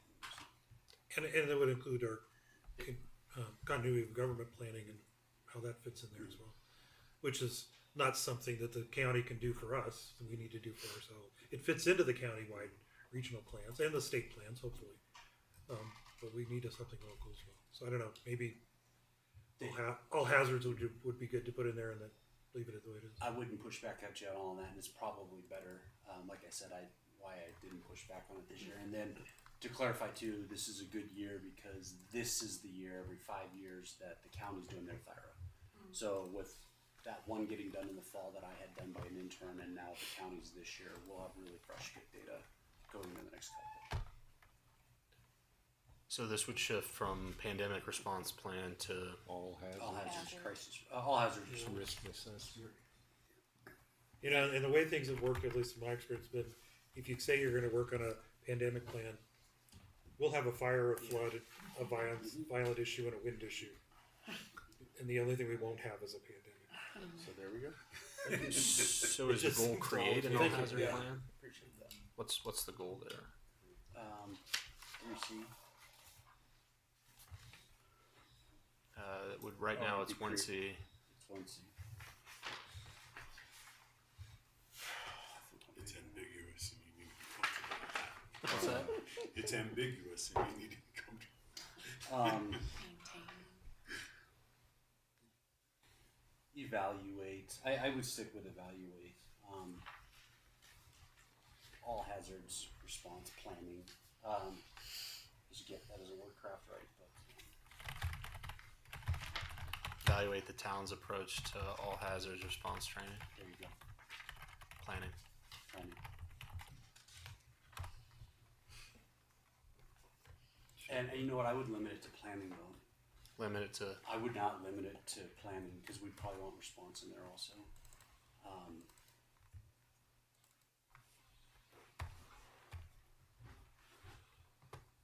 does that blend into 9A then? No, it does because I wouldn't. Now I'm thinking out loud. There's 5 aspects of emergency management, and planning and response are 2 of those 5. I think it may be even better just to say evaluate the town's approach to all hazards, emergency management. Just leave it at that level. All hazard response. Emergency management, and not response. All hazards, emergency management. Leave Yeah, it that's very high level. Not get down. And that'll incorporate all those 5 aspects. And just recognize that as a town, we know how important emergency management to all hazards threats are. And does that compete with, integrate with 9A? It does. They kind of, they complement each other and they parallel each other very strongly. So you think it's fine to have that as a separate item though? As long as we put the collaboration with our partners into 1C, I think they could be combined. I would want to recognize how important the response, that all hazard piece is and our response to it, and tie into it that we recognize the collaboration that's necessary with all of our public safety and BOAS. That's better. So we've evaluate the town's approach to all hazard emergency management in collaboration with our local and regional partners would replace 9A. I believe it would. That would be what I would propose. Yeah, that works. I think that fits better too because 9, which 9A is tied to, obviously, is we train and prepare to fully and immediately respond to community emergencies. And so it feels like if we're talking resilience and recovery, it makes more sense to the committed to safeguarding lives and property of people we serve because that's more ongoing than just emergency management, right? Well, and to Trustee Igo's point, I think we've determined that the response Right. piece of that is solid. Right. So this is That sounds good to me. not specifically oriented towards response; it's broader. And the good thing about it is response is in there too. So if we did have to focus on that for a reason, you're captured.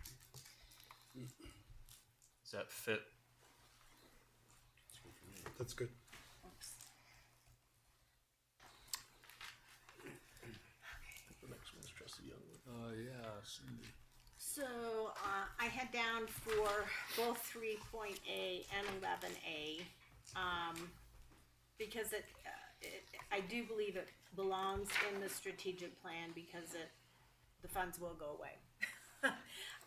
But I want, to make sure we, continue to support ROAC and the importance of town representation on the board. Cause when it first started, we weren't represented on the board. And I just wanna make sure that that continues.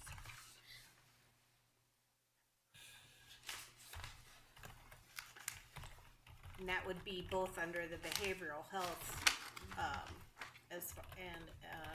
so that's why I included 11 as well, and 3. Travis, when you do the final, will you spell out ROAC? Sorry, what was that? When you do the final one, Yeah, say out spell ROAC. Regional, what we, Cause- abatement. Yeah, I'll go through and Yeah. clean. We have a number of areas where we refer to acronyms that Yeah. I'll go I'm back. thinking like of our audience and the EPHA. general public reading it. Yes. Yeah, EPHA will become Estes Park Housing Authority. That's part of the cleanup. Participate on the rollout. Do we want to Sorry. say participate? Town's participation in the ROAC.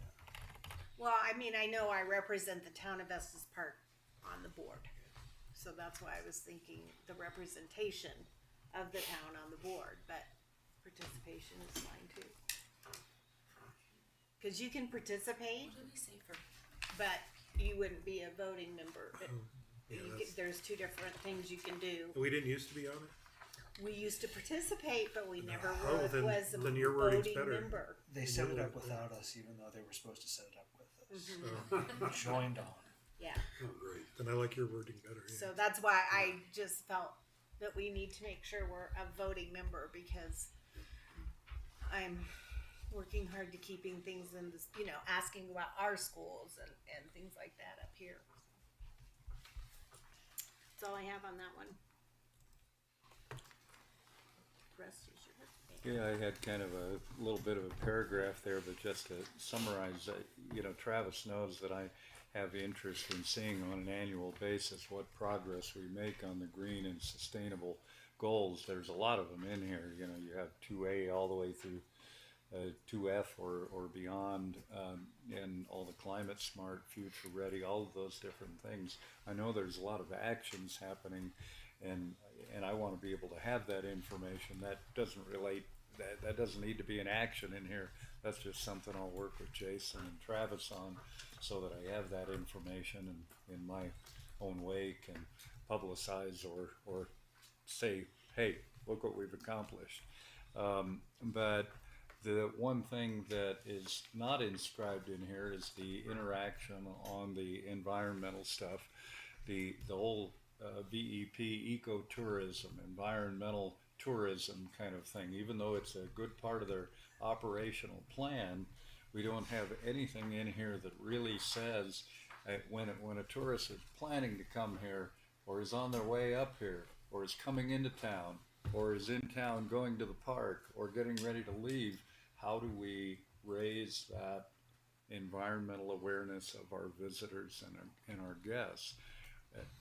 I'd like to have something in here that's an ongoing type of goal, that we're encouraging actions or media presentation or whatever, things that give that opportunity for learning, engaging, turning on the light bulbs of our guests and visitors if they aren't on already when they head up here. So that's, if we can say that in 8 words, that'd be great. So, but yeah, just the concept is actions to increase environmental awareness of tourists on the way in and on the way here, on the way out, something like that. So for town staff's perspective, we would want to understand the balance or the interaction with Visit Estes Park on that front. Yes. Like, are there things that town staff need to be doing there?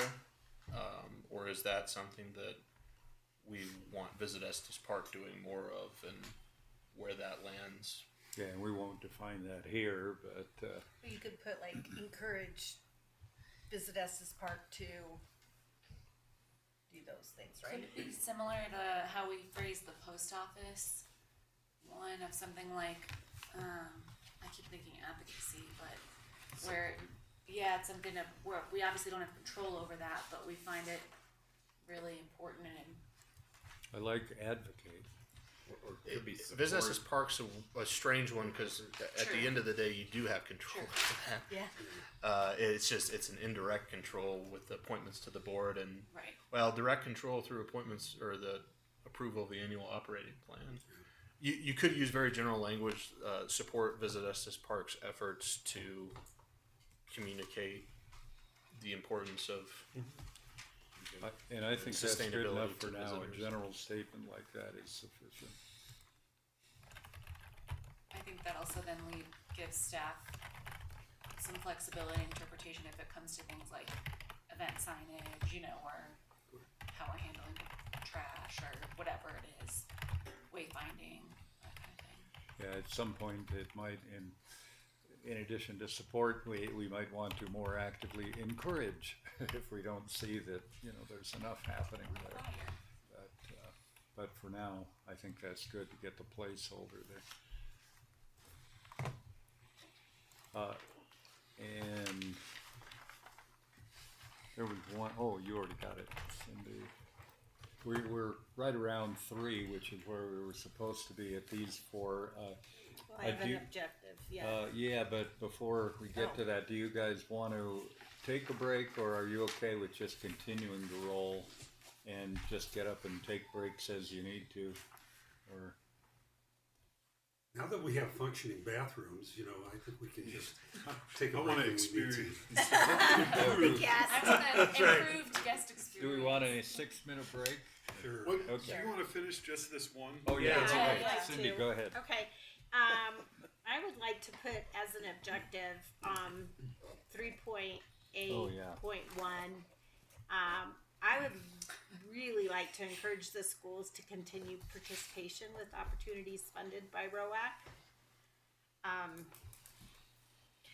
I feel just, maybe our schools are lacking a little bit behind the Valley schools that are initiating some of the programs that are being offered or funded through ROAC money, and that's why I wanted to bring it up, so we can maybe, really put it out there that we support the schools to continue to participate with those opportunities. Well, you've got it written here, really. It's, the verbiage is probably pretty close to what you want there.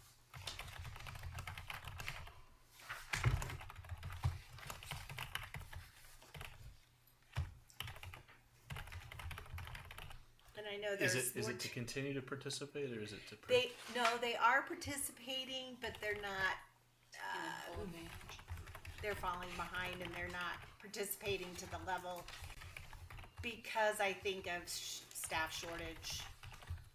That I think that can benefit our kids much better if we could try to figure out a way to do that.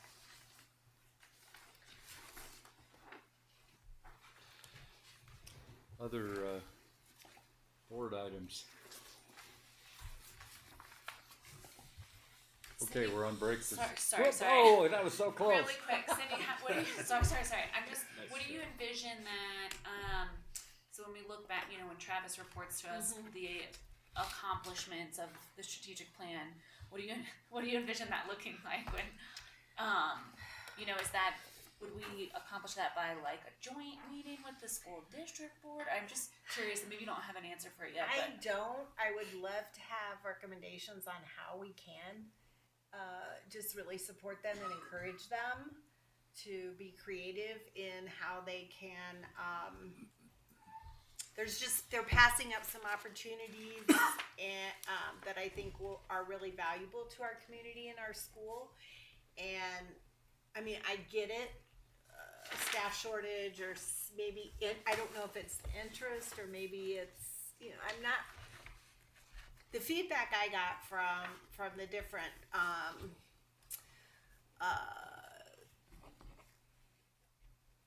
groups or organizations that are bringing forth programs to the schools is the pushback is from staffing. Yeah, So- that's always. Yeah, and I mean, I know that's everywhere, but I just want to have encouragement, and I'm not sure how that looks. I might suggest that I can accomplish this objective this year, probably in the next couple of months, by starting a conversation with Superintendent Bodie, and then have that understanding, bring that back to the board, and we can have a better idea of what we might be able to do to support and encourage those efforts. That would be awesome. And then we can revisit at that time whether we want to put something specific as an objective for the next year. Okay. Would that work for you, Trustee Young? Yeah, I just want to make sure that we're doing everything we can, or encouraging that work, because the funding is there, and they can implement it in Estes Park just as well as they can implement it in Thompson Valley and everywhere else, and it doesn't seem like it's maximizing itself up here. Well, at the risk of setting a precedence for jumping those forward, I'm happy to take care of that this year and That would be bring awesome. more information back to the board. We don't know when the funding's going to run out, Sure. so it is definitely an urgency, I think. Okay, we are on break for 6 minutes. That will be 3:15. And the microphones will stay. And the microphones are still on, so.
Here we are. Text me when you run out of time. Text again.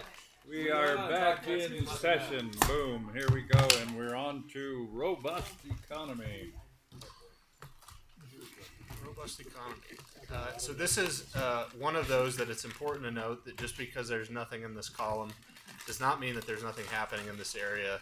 In fact, with the development code rewrite and the continued efforts in that arena, it's not included in here because it's up on exceptional community services, but that's our primary development review process oriented improvement for this coming year. There may be elements later that come out of the current 2025 objective for evaluating the structure for implementation of the downtown plan, but there are no staff recommended changes to those goals or additions from specific objectives in this area. Comments on that? I have one for 6A. And this, I think, would be in the right-hand column related to 6A. And that is, I think we need to do a survey of local businesses and how they take care of their seasonal workers, and a real robust survey so that we can really, I feel like we've done a pretty good job with full-time people, but not so good with the seasonal workers and how we're going to deal with them. And so I think a survey, which could lead also, hopefully, to some collaboration with the local businesses on how they deal with, seasonal workers. Not sure what that would look like, but somebody, I feel like, needs to do a survey to get to that, whether that's the chamber or the housing authority or us. I'm not sure. I've taken a shot at that. Work with the I'll spell that out, Economic Development and Workforce Council to survey local businesses who utilize seasonal workers to assess how they are hired, what living arrangements are provided for them while in Estes Park. And I would go a little further than that to try to develop a collaborative process for housing these seasonal workers, a collaborative process between the town, the housing authority, and the businesses. I'm not sure what that would look like either, but I think it would be helpful to have that collaboration happening. Is that would you expect to see town staff doing work on that, or is that a chamber and housing authority conversation? I think it's invariably going to include town staff only because look what we're doing down in, the Stanley Circle area, and the needs for the town employees are there too. So I think the town is a very important constituent in this context. Can I ask a clarification question? When we say assess how they are hired, what are we trying to get at there? I might have just missed that. I think that's just a distinction between J1s and other summer employees. It would be interesting that particular metric would be an interesting thing to get it in addition to just who they have. Because those programs change over time too. And the availability there was some question earlier this year as to whether the J1 program would even survive this administration. We have, from an employer perspective, we have people who are seeking jobs for the summer from the East Coast and Central United States as much as J1s. Yes. So I think that for me, I don't care where they come from, if they're qualified to work, they all have the same housing need. And J1s seem to stick together in their housing, how they are housed or where they live. And people that come from the United States generally individually find housing. It's a very interesting difference in how they find housing. There seem to be groups that come from a certain part of the world through J1 at one time, so they find that neighborhood in Estes Park to live together. And sometimes they're living too many people to a unit. It's all they can do. So I think there's a difference in how they survive Estes Park. but the needs that employers have for employees is the same. Finding housing, safe, affordable The housing. only reason I thought you identify it separately is to identify how those needs are addressed differently too. They're different. Yeah, by the employers. A lot of times through, unless things have changed since when I used J1s, but when you're applying for your J1 workers, they're asking, the company's asking, that's representing you and also representing then the workers, you know, do you have housing? Will you provide housing? And if you provide the housing, they have to live there with their employer. If they lose their employment, they lose their housing and they get shipped back home.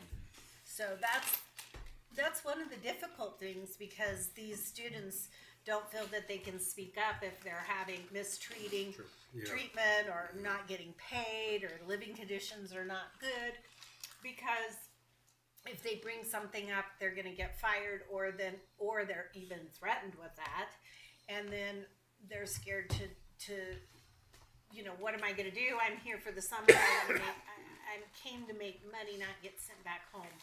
And so that's why you see, I think, and usually these companies that do this, you know, they're grabbing kids out of a certain sector of the country, and so they kind of are in the same area of town because that's one employer got 20 of them, you know, so they're kind of there. So because of the third party broker. Right. Mm-hmm. So. Well, I just think shining some light on this too would be,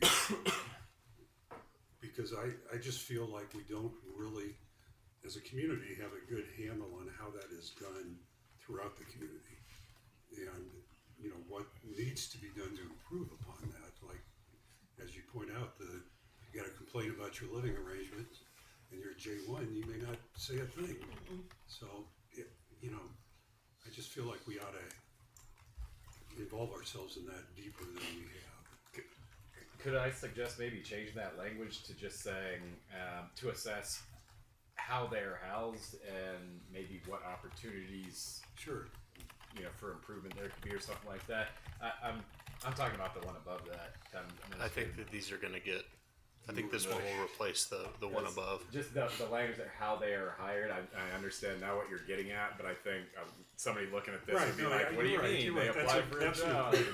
And then the living arrangements are provided. I'd be interested if their living arrangements aren't provided, and you know, they're finding how. I think that's important information if people are figuring it out on their own. Yeah, that's really true, because remember John Meisner brought up some of this last year, and I went. He had me help me meet with some of the couple of the J1s, and they were afraid to talk and complain about stuff. They really were, and they wanted me to assure was anonymous because they're afraid if they complain about the living conditions which were awful, they get fired and they get sent back home. So they keep their mouth shut. I'm not sure how much where the town fits in that. I'm not sure either. Facilitating housing that is geared towards seasonal employees no matter where they're from. That's true. And if we can provide that housing on some level as a community, businesses can be successful, people have a safe, clean place to live. Yeah. We address a lot of concerns by working with those organizations. I think we have to do that. So does this new 6A1 work there to encompass all of that? Work with the Chamber and the Housing Authority to assess how seasonal employees are housed in Estes Park? That's like a really long-term goal.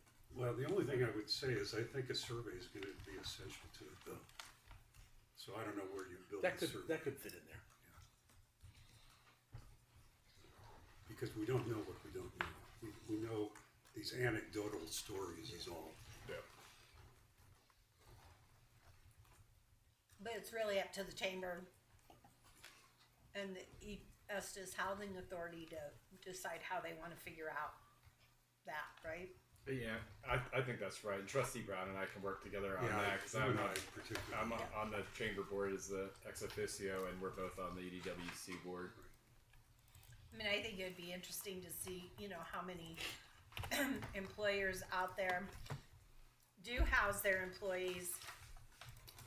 A, B, are they planning, if they're planning any expansion or whatever, are they planning to go a different direction and house them? Because, I mean, that's what a lot of people do because of the housing problem. Or if they just leave it up to their, or if they hire them and keep them year round, I mean, we're talking about seasonal, but I think that sector is important too, to know.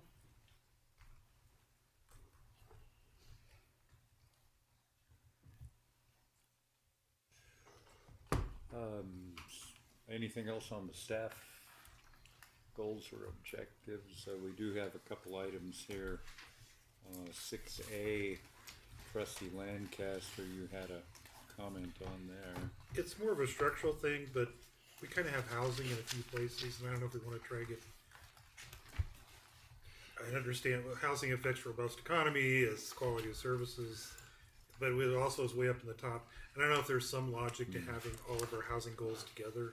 Part of this is pretty much everything in the other outcome areas supports a robust economy, and frankly, I don't like seeing a blank sheet in robust economy. So that's really, from my standpoint, the reason why it's here is to focus on that specific workforce piece beyond just the general. Okay, I mean that's fine. It just seemed like we keep running into housing in different areas. It's in both. If somebody wanted to see what our goals are for housing, you got to search through the whole. We can move it back up to exceptional community services. That'll leave this a little more sparse, but it's not that I felt strongly about it. Just was because it's all over in the plan. Yep. And then my other comment about the very broad implement the downtown plan. It's another one of those things where at the end of the year it would be good to say, okay, what did we do to implement the downtown plan in 2025? What were the 8 things that actually got accomplished? Well, you have Cleve Street, right? But so there's nothing to add there. It's just I'll be kind of asking for recaps toward the end of the year to know what did we do. I think this one is blank for 2026 because we're hoping in 2025 to understand better what the structure of that implementation looks like moving forward. That's really the concrete piece that frankly really needs energy. It needs to come from the chamber working with the downtown businesses, because if there's not energy downtown around the downtown plan, it's not going to happen.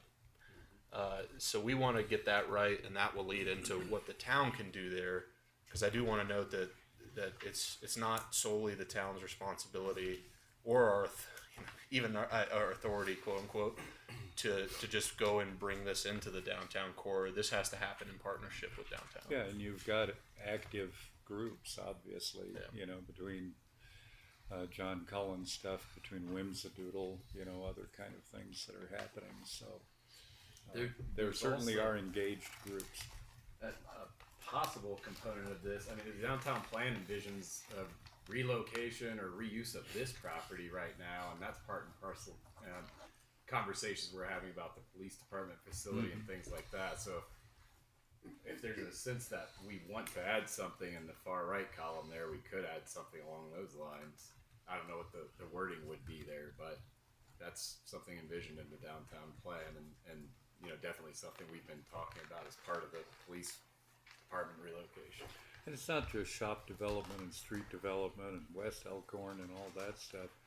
It's the underpasses, it's the stormwater management, it's the multimodal, whatever, the opportunities for other ways. So there are so many components of that 20 or 25 year 2018 plan. So yeah, this is going to be on here for a long time. Okay. Anything else on robust economy? Yes. Go forth. I interpret this as a business perspective or support type of an area. So I have several And Travis, what you said about if we go into downtown with the plan without the energy, it's not going to happen, and that's entirely true. So I think that it's on us, and this is the opportunity we have to bring in better engagement with the business community, or enhance business community engagement with town planning and operations through thoughtful scheduling and timing.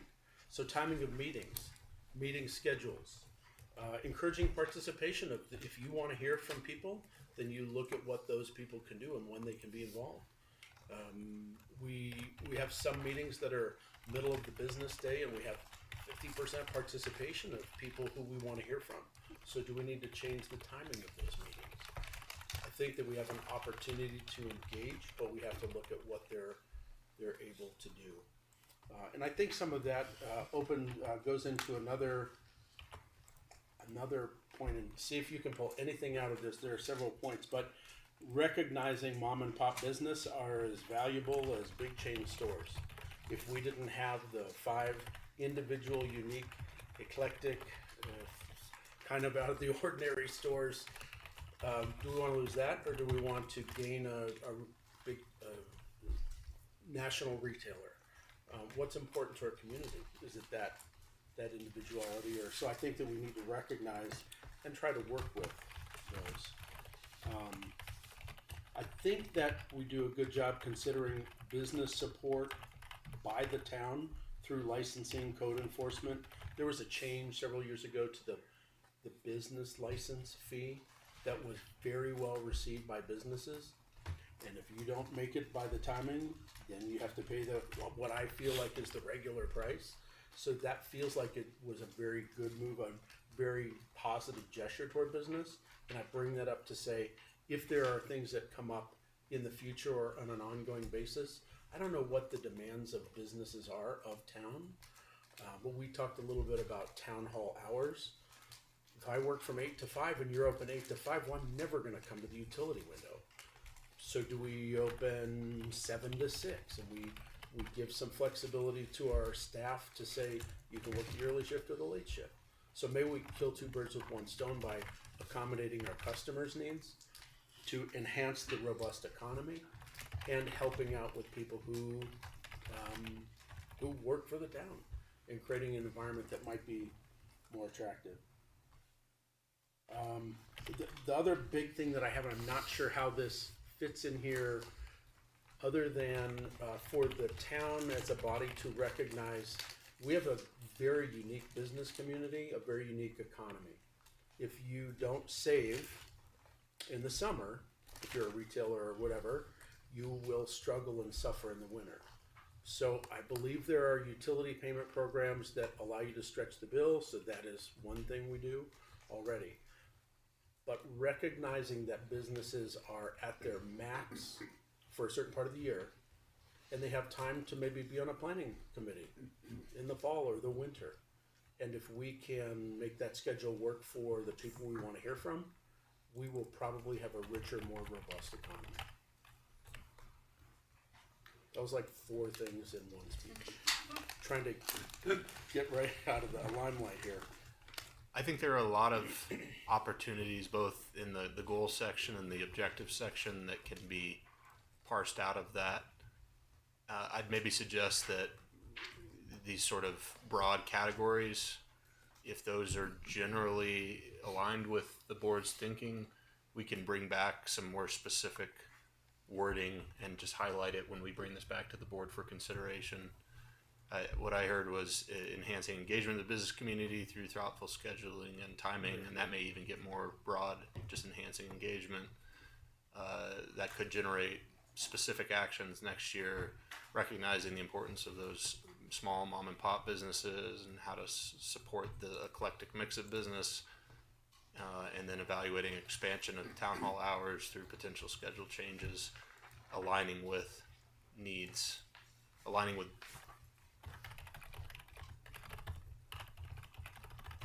business needs. And I think we can talk through some of these things and bring back more concrete. Well, I think everyone can relate to the example that the post office has set for us by closing for their lunch hours. Like the only time I could go was during lunch. Like how could you be closed at the peak? So I don't know. Like I can tell you, no one buys taffy at 6:05 p.m. We're not staying open until 7. Sure. If no one pays bills at 7:30 in the morning, don't open at 7:30. But I think we have to avail ourselves and not just do it no matter what the customer does or does not need. But I think that's an opportunity for us. Or like the pharmacy is, I like how Zayfu does it. They close for lunch from like 2 to 2:30, Would make sense. so that people can go and get their prescriptions during their lunch hour. In that, so that's customer service, That's good focused customer service, business. yeah. And I think we run town like a business and focus on our customers. So you captured all of those very well, and I think that the guiding idea of enhancing our engagement through thoughtful scheduling really is going to have a ripple effect in a lot of different things, whether that's boards, committees, whatever, staff groups even. So thanks for getting all those. There's some broad, tying it back to our ongoing conversations about those high impact project process, some broad considerations about when we do those public and community engagement efforts. Yep. Maybe there's blackout months and we just have to plan around. Don't do anything in July because nobody's going to be able to attend anything. And you know what it felt like for me several years ago, being on the outside and not allocating so much time for town meetings was, well, of course they're going to plan this right now. There's no way I'm going to be able to leave work. And it felt almost subversive because the timing was so hard for the group it was going to impact so much. And I think if we're thoughtful and we talk about that, I think it opens up that conversation a little bit better. And the corollary is there are groups that you can only engage in the summer, like your seasonal folks, right. your seasonal residents, Right. your visitors. And that could be time of day, that could be time And of the week. maybe more a thorough and detailed. You hate to say a plan, a thorough and detailed approach or guidance about here's how we generally try to approach these engagement That we're opportunities. thoughtful, I think, answers the question. So, But it has to be, depending on the subject, targeted at who the audience and who needs to participate. thoughtful. Because on the other side of it, if you have evening meetings, it's hard for parents to come because they, particularly young kids, because they have to get their kids to bed and they're doing the homework and stuff. And they have to find childcare. So we have a meeting that goes from 7 to 9. That kills the families from being able to participate. So it needs to be depending on. And you talked about the seasonal residents. Yep. What is the subject? Who's the target? Who are the potentially affected interests? And what's the best time for them? And I think that kind of thoughtfulness will improve how our community operates together. We have done that a few times based on the audience specifically. When we're Yeah, talking I know about you have, child yeah. care and providing child care in the back of this room and, Yep. and things like that. So it could be more systematic in the way that we think about that. Jackson Hole provides childcare for all of their town council meetings, but They yeah, got I that mean, Jackson home. yeah, exactly. But I think that, Mark, I'm really supportive of that because I think that extends to the conversation we have when we talk about town board, like elections and compensation for elected officials and things, because there's a very specific kind of candidate that can even consider running for one of these seats. If you work any sort of kind of regular job, it's really challenging to make it work. So I think if we can start on more of that grassroots level, I really like that, especially from the committee advisory board perspective too, that if somebody can consider, well, if I can't attend during this one quarter, that means I'm wiped out completely versus, oh, there's still an opportunity for me to engage. I like that. So I'm supportive. And then I just wanted to add to the, I feel like a couple of years ago, we had that kind of entrepreneurial business owner, mom and pop shop.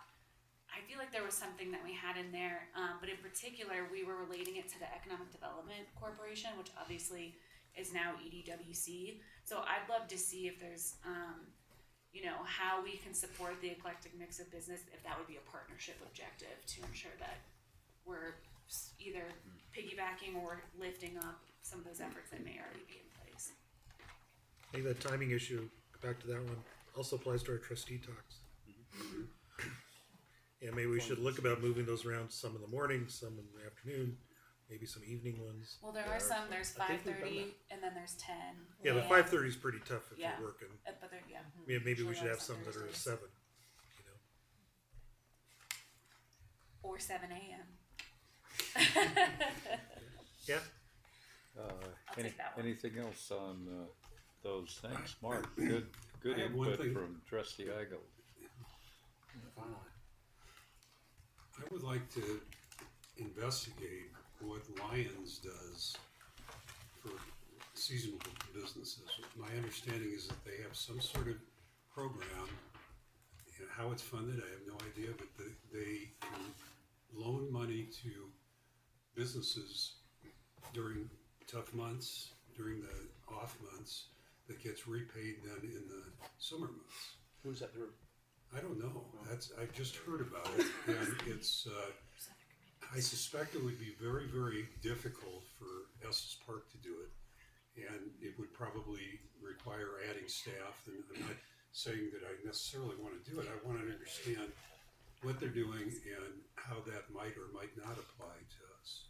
I'll just ask Mayor Rogan. Yeah, ask Mayor, because I think it's been around for a while, is what I heard, and you know,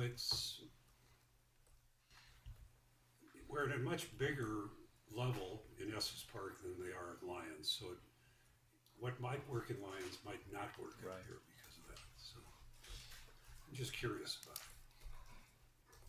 it. Okay, I think we can move on to town financial health. So here, given the objectives we have for 2025, ending goal 1A and 1B, since both of those should be accomplished in 25, creating a new 1A, review and update key finance policies, purchasing policy and grant policy are the two big ones we've identified for objectives next year. Those are the staff recommendations. Comments on the staff recommendations? We're surrounded by people from the finance department here, so we have the subject matter experts. Other additional items to be added. I don't see any blue on there. Data advised, though. Oh well, yeah, we got that one. No blue. I just had on the objectives, and I didn't There you go. know, you know, obviously once it gets done, then it has to be the training, but that's a given, right? I don't know. I didn't see it, so I put that down.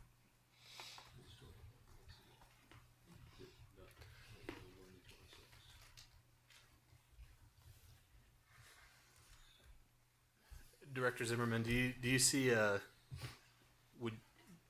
I could see this being under the training objectives in governmental service internal support for 2026, training for staff on the new ERP system.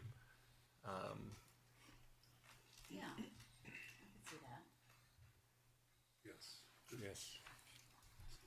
Also, I was gonna mention that, that 1A2, establishing, we have a grant policy. It would be to revise, Oh, Revise the grant policy. revise yeah, grant policy. revise. This will kind of align with, that, 3A goal under the internal services, where we're implementing budgeting workflows and tweaking some of these sections in regards to the purchasing policy.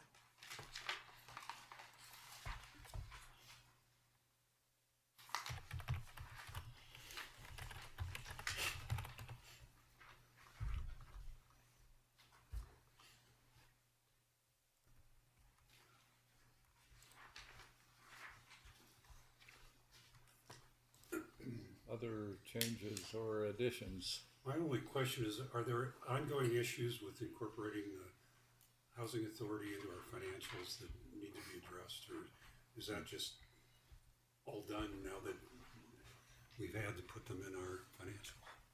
Are there ongoing? Any ongoing issues that we need to call attention to about the accounting for Housing authority in our financials? Because that's a new thing that just Part of started. our audit now, right? Yes, they're a I'm- component in it. Yeah, maybe there's nothing to do. I just, no, I think we're legally obligated to do what we're doing now. I think the question is more probably driven by the housing authority about what they want to do with their accounting moving forward. They right now use Loveland Housing Authority to do their accounting. They will always be a component unit in our budget because their board is wholly appointed by the town board.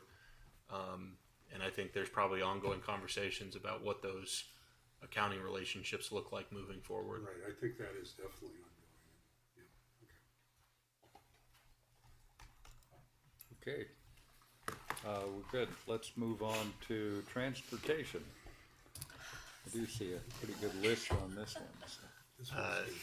Couple of goal edits. 3C, we're clarifying that this is, and the implement language will get worded, wordsmith You're sitting up right now. throughout I'm just very focused now. the recommendations in the 2030 Transit Development Plan. So that's a little bit different than the potential year-round local and regional transit service. We'll really ground that work in whatever that transit development plan finalizes. Recommendations in the 2045 multimodal transportation plan, a little bit of additional detail there. No additional goals or edits proposed for transportation.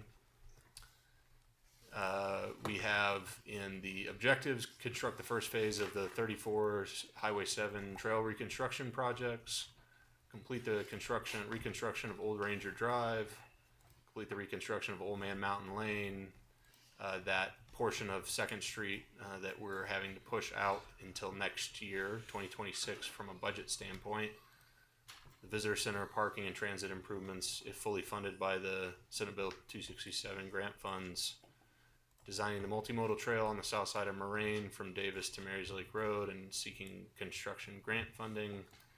CMAQ funded pilot programs for regional transit service, expanded transit route, and microtransit service. Identify funding and construct a 3-level parking structure at the Bighorn parking lot. That's a carryover multi-year objective that is happening. That's an objective for 2025 as well.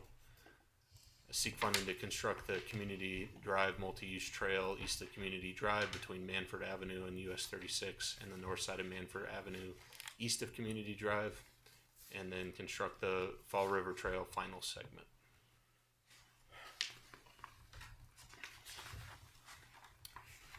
First, comments on what Travis just read, the town objectives, or staff objectives.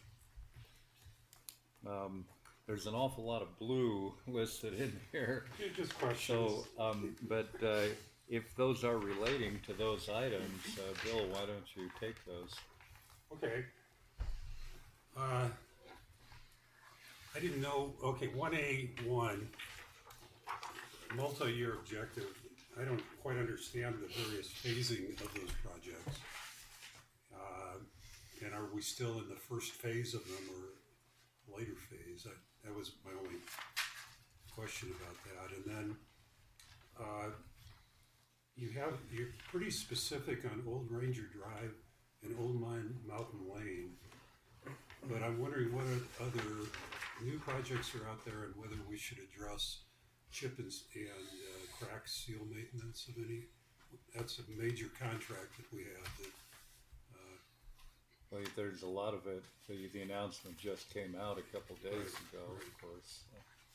Greg, do you want to talk about the balance between what gets included as specific objectives and what gets wrapped into the street improvement plan? Yeah. Should I back up to the first question? The first question about the trail maintenance work. So this project is funded with the new sales tax revenue. And what we've done in 2025, the objective was to hire a consultant and do a design to remedy the deficiencies for the asphalt path that follows Highway 7 and the path that goes up 34. Right. So 2025 is a design year. 2026 and this objective that we proposed here is to construct the first phase that's identified in this design package. Okay. Now, staff has an idea what the first phase is, but we need to get the final design. We need to get an opinion of cost. Sure. We need to confirm that what we thought is the place to start aligns with what the final design is.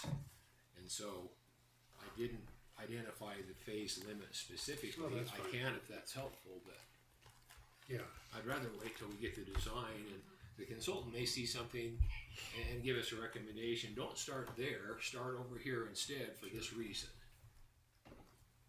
But there will be a series of projects that will take a and long we have time the to build budgeting up. this year for the design We do. part. Yeah.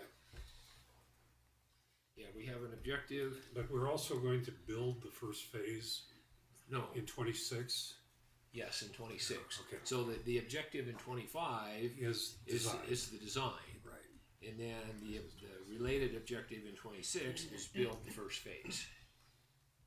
And there's a particular section of the trail on Highway 7 that is not compliant with ADA criteria. It's so severely non-compliant. We had some citizens come in here a year or two ago and talk to the board and explain how in order to get to work in their wheelchair, they had to go out onto Highway 7 Yeah, that's to not, get to work. And it was a very heart-wrenching conversation.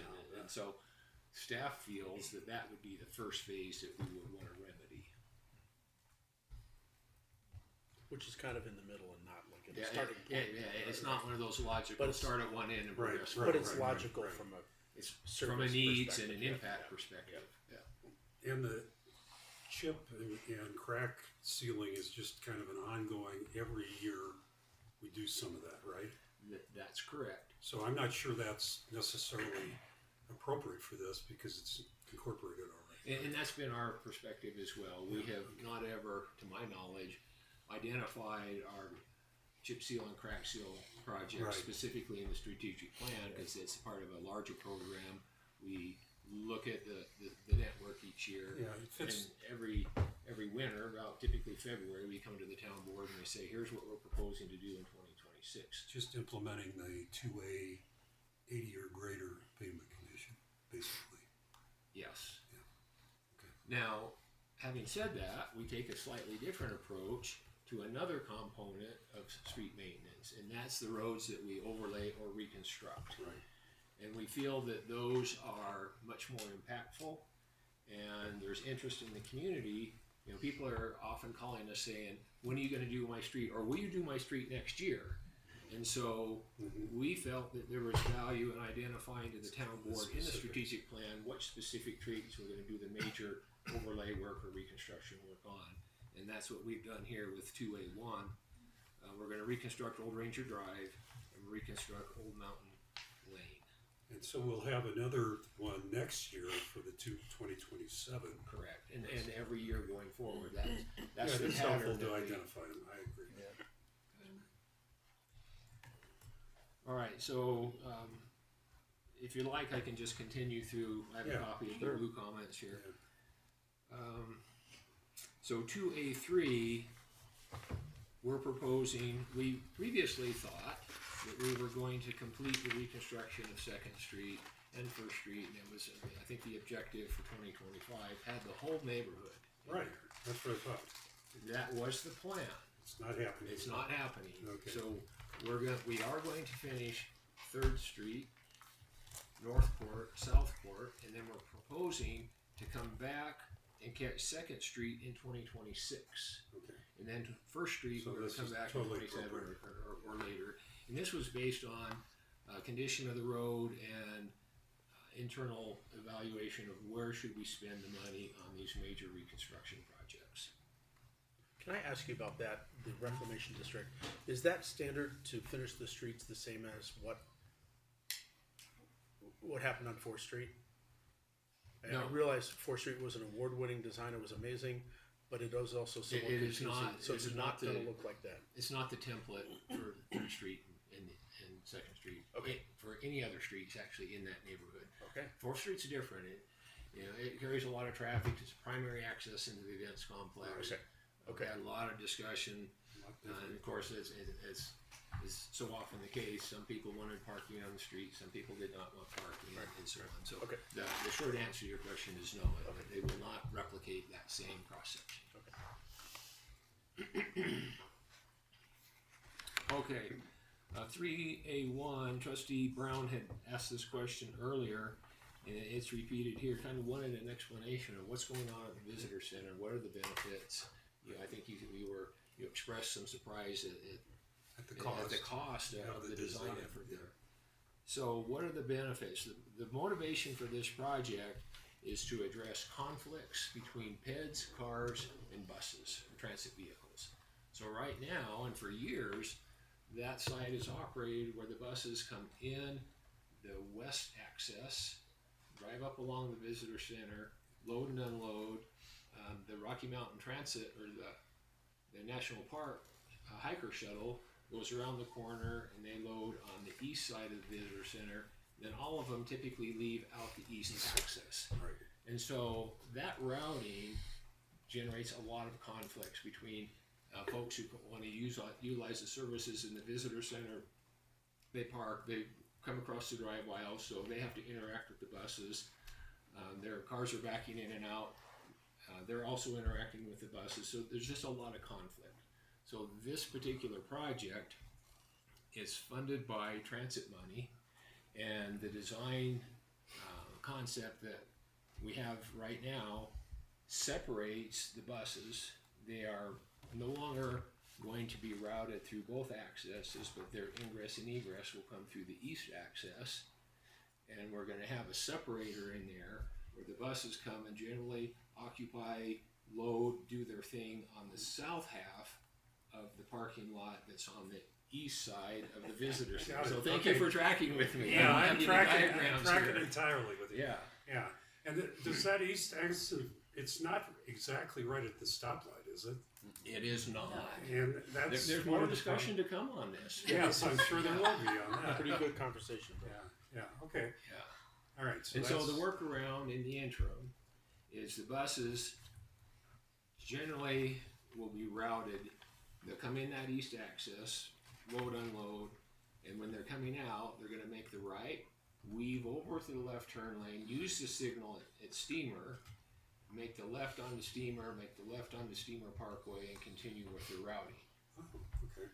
So That makes it wouldn't sense. surprise me if some drivers, if there's a big gap, they may just make the left on the 34. But the mapped routing is different than what we've used in the past, and we're going to utilize the stoplight and go up along the Stanley and continue westward from there. But cars will still be entering that east. Cars can go in either entrance, either one. And And you're there's just gonna move the accommodation and buses to circulation. just one side. I'm sorry? Just moving the buses to one side. Correct.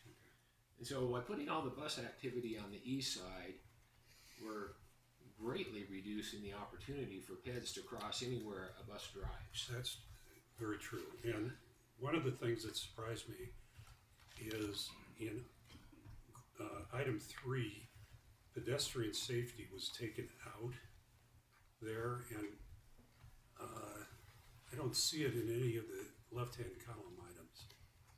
Yeah, we put it back in item 1. Safe, sustainable, accessible, multimodal network. Okay. So we took the safety component and Okay. merged it into the broader category of. Because it's also bicycles and Correct. other alternatives. Correct. Yeah. Okay, thank you. All right, so I think that answers all the questions on 3B1. 3C1, I don't see any, and we come down to, Now, 3B1 is where I was, and again, I'm using it, I apologize for taking so much time on this, but I know Peak View is one of the areas that we have in our comprehensive plan to ultimately have a multi-use trail on Peak View, and it's probably far in the future for a variety of reasons, I get that. But the other thing I was thinking of on transportation would be really helpful for our guests entering town to have a better idea of where parking spaces are available. And I know that there are various ways of doing that. And I would really like to see that there's some investigation of how we sign that so that we can make that effective for people to park, so that they know where they could get a spot. that's an excellent point, not related to 3B1. Is 3B1 is a multi-use No, trail. no, along not related to Meridian. 3B1. But, okay, the stream of consciousness. That's fine. So are you okay on 3B1? Yes, or I'm should- okay with 3B1 for sure. Except you're talking to Greg Mahonen, and he does not do stream of consciousness. He does facts Yeah, and that's true. engineering and it's Engineer, so, lawyer. and he Yeah, knows. right. I can adapt. I just Yeah, want to engineer check and in. lawyer, you're Before right. I That's leave, exactly I what It is fun to watch, for but there's all these safety. other people like the police chief. Right? Yeah, and ignore the rest of that blue on 3B1. It was really more about the signage. So. Okay, so to your question on messaging to the visitor, the motorist, parking Yeah. availability downtown. Yeah. We have an app that provides that information. Okay. So that's one tool. We've explored the idea of real-time availability signage at the entrance to every parking lot. There are issues and Yes. costs associated with that. Certainly So, that's true. so the concept is not lost on us, but we do not have a funding stream to accommodate that at the present. Okay. It's something Dana is always monitoring changes in technology, Yes. lessons learned from other communities, and if we encounter a cost-effective way to do that. In fact, he was looking at piloting that concept in one of the lots that's very simple, one access in, one access out. We can use cameras. When you get to the point of putting pucks in every stall, Yeah, the cost becomes very expensive, and then you run the risk of damaging them in the winter when you're plowing, and so there's a litany of considerations. Got it. Good. Okay.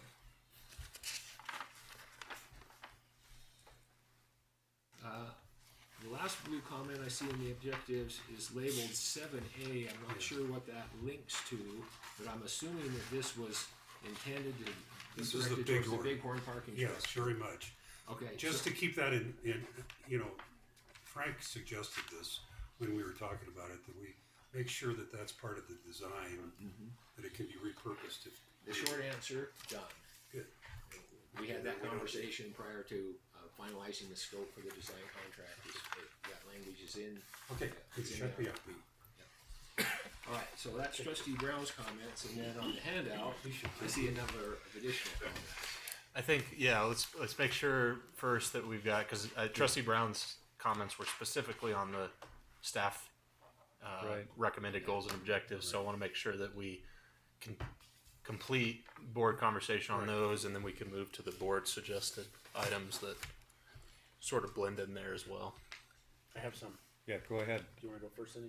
Trustee Youngman. I just, I wasn't sure where we were at, and if it is the 3E, for that intersection, on 34 across, we've been talking about it for years, across by McDonald's, people crossing there, and that study, where are we at with that? Is that what you're referencing? It is in 3E, but that's more of the multimodal. So when you say 3E, are you talking about 3E from 2025? No, it's on the 612. Goal 3E. Fund, commission, and implement a corridor study to deliver multimodal transportation on the goal side. improvements. Yeah, that's the goal only side, place I see. I didn't see where that portion was addressed in the transportation. It's not called out specifically, and let me elaborate. Okay. So we go back in time, we had a study session, did a PowerPoint, and identified a number of issues that were concerning between 34, 36 up to Steamer Drive. And the state came to that study session, and they showed some interest in this. We did not ever obtain funding from the state to do anything with that. So we've carried it forward. We didn't want to lose it. We've kept it as a goal. We had that as an objective to seek funding for that in 2025. I didn't carry that objective forward into 2026 for two reasons. One, we're always on the alert for funding, and to put a goal or an objective in here to seek funding for A, B, C, D, it's good, and it directs us very intentionally. But I didn't put it in here for the 2026 one because we're already doing it. It's an ongoing action. But more significantly than that, the community and staff did a really good job in identifying those particular problem areas in the 2045 multimodal transportation plan, which we've had study sessions on, but that has not come to you yet for adoption. If you were to open that draft document, or when we bring it to you for approval, you will see a number of specific projects that capture what I identified in that study session and what this corridor study would address. So it's my opinion that we have actually captured those items. We've incorporated them into a master plan, and as we say we're going to implement the 2045 multimodal transportation plan, we're going to march our way through that as a multi-year objective and start picking off those projects as funding becomes available. So unless you feel differently, I don't see really much value in going through another study to look at the corridor to identify problems. We've already identified them in the updated master plan. So you're saying this one should come off? I think it should. Well, because I was wondering, like, where we were at with that and what, And hopefully that answers Yeah, your question. it did. Okay. It did, and that makes sense to put it in that plan, and then, like you said, just continue to work through The that. plan specifically identifies the need for Okay. intersection upgrades at 3436. It identifies the need for an enhanced pedestrian crossing from the visitor center to Stanley Village. Okay. It identifies the need to look at the intersection that's now signalized at 34 and Steamer. There, at some point, I imagine our team will be talking about, we're going to run these buses for a while. Is it going to work? If it doesn't work, then maybe we'll talk about running a driveway through the Sand District property so they can get to the improved intersection, whether it's signalized or whatever form it takes. So you're saying then, because those are wrapped up with that multimodal plan, is to do away with 3E? We can I would recommend it. And then where do you have then, it should be every year that you're going to be putting a goal out there.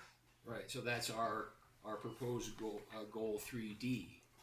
We implement the recommendations of the 2045 multimodal transportation plan, and when you open that plan, you're going to see a list of automobile-centric projects, bike and ped projects, transit projects. You'll be overwhelmed when the document comes to you. It's 100, 200 pages of reading material. Okay. And I want you all to check in with me and let me know that you've read it all before we have that adoption. I've read it all. Good for you. Yeah. It's quite a feat. It is. It is. It is indeed.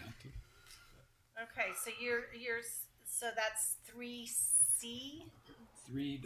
3D. So 3C is related. That's the transit development plan. Yeah. And then, so that covers the bus side of things, the transit side of our world. And 3C. 3D Okay. covers the cars, the bikes, Okay. and pets. Two different. Okay, good. Yeah, I was just very confused as where that really is It's going to end a up. very fair question, because So- you wouldn't have known that without this conversation. Okay, You really wouldn't. thank you. Good clarity. Mark, you had it. Yep, and Cindy asked a couple. I appreciate that. Travis, I see a lot of implement. It's all pretty do this, and when we use that in the context of 3C and 3D, we don't know what the plan is. We don't know. You just said it's quite a feat to read the plan. So for us to commit to implement the plan, I think is pretty overreaching. We can begin to implement. We can consider implementing, but I don't think that we can say implement the plan.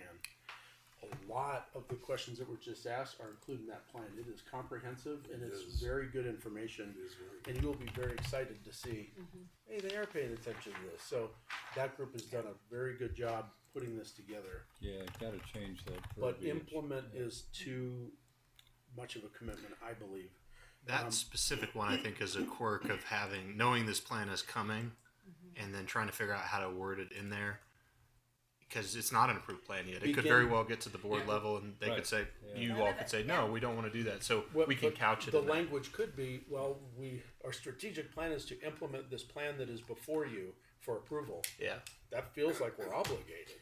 And maybe in the future, I think we can caveat that with if approved by the board or as approved by the board, begin implementing something of that, That would nature. be accurate down the road. Yeah. So it doesn't presume that it's going to get approved by the board. Correct.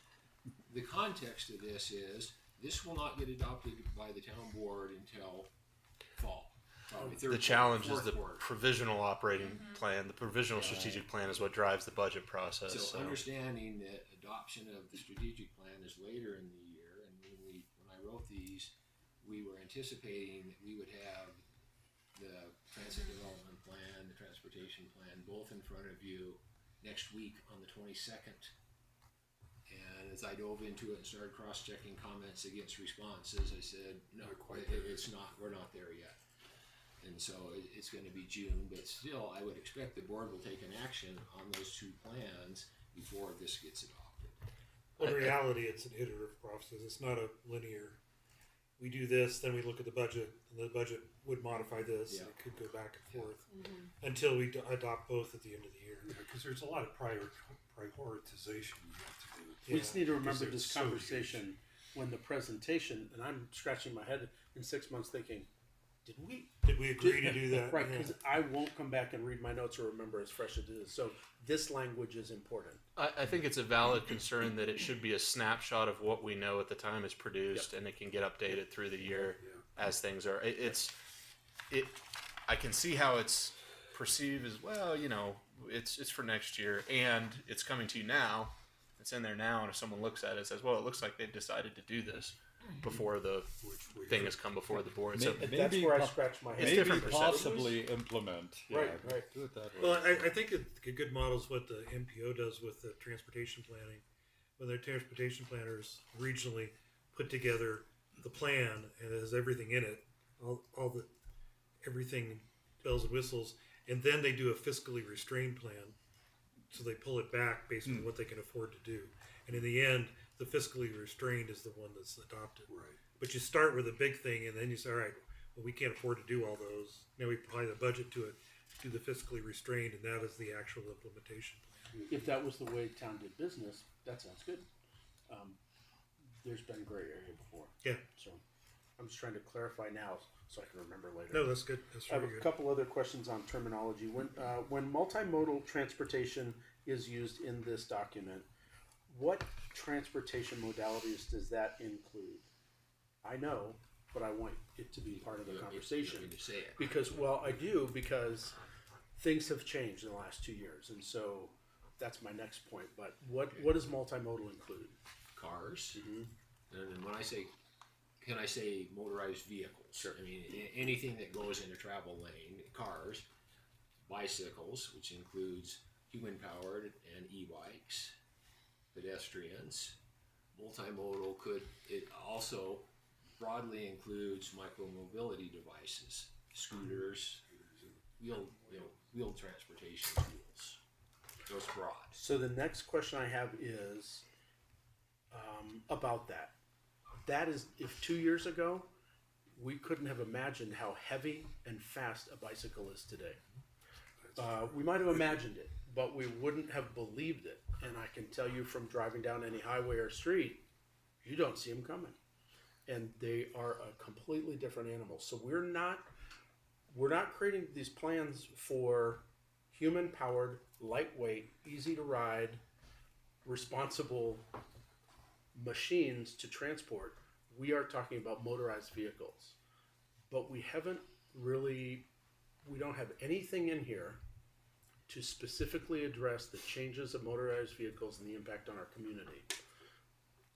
And then I'd go further to say that if we don't define that, we are creating opportunities for motorized vehicles under the guise of a bicycle, where drive into town any day and you'll see a bicycle choose the bike lane or the traffic lane, depending on how they can go faster and more efficiently to suit their needs, irregardless of other motorist needs. So I think we have a safety issue for motorists and pedestrians that has been created by these very awesome, fun to ride, powerful and fast motorized vehicles, we still call bicycles. So unless we can, so I'm not comfortable with a lot of this creating a class of protection advantages for bicycles when a bicycle is acting like a vehicle. So I part of TAB, I believe in the mission of providing for safe passage for Gary on his bicycle, protections, barriers, lanes, speed. You know, protect a bicycle, but a motorized vehicle, we have not. You just said it, but we haven't broken that down in any of these plans. So I'm concerned about that. If we are not going to just sit on it for a minute, if we're not going to change our focus, or we need to add something to this to recognize the impact of motorized vehicles that look like bicycles on this entire section. I have a couple thoughts. I cannot wait. My pen is ready. First, I would turn your attention to our adopted Estes Park Municipal Code and the section on micro mobility devices. Okay. As we have definitions in there, and we also address the different classifications of e-bikes. Okay. Our code also puts speed limitations on the use of electric bike, well, any bike on some of our trails, and we have actually posted speed limit signs on the trails. The issue is bigger than this. The model traffic code, I believe, I don't know, Chief, are you familiar with the details of how the model traffic code deals with e-bikes versus bikes? I believe there's on the record without looking at it. Yeah, I believe there's content in there. But I reference the model traffic code because it's a statewide adopted document, and the issue I think is bigger than the town of Estes Park is going to manage and enforce with our own local ordinances. Now, we can give it a try, but there's going to be some challenges to it. And so let's imagine that we roll up our sleeves, we go through that effort, we adopt a document that puts clarifying restrictions on how an e-bike can be used in Estes Park. Then we've created now a new enforcement challenge. And how are we going to enforce? Are we going to adopt a rule and not have an enforcement strategy? So it's like all that to say it's complicated. No doubt about that. But if we want to spend town money on creating provisions for bicycles in our community that are going to be used by motorized vehicles who are flexible on whether there's rules or not, that's how it works every day.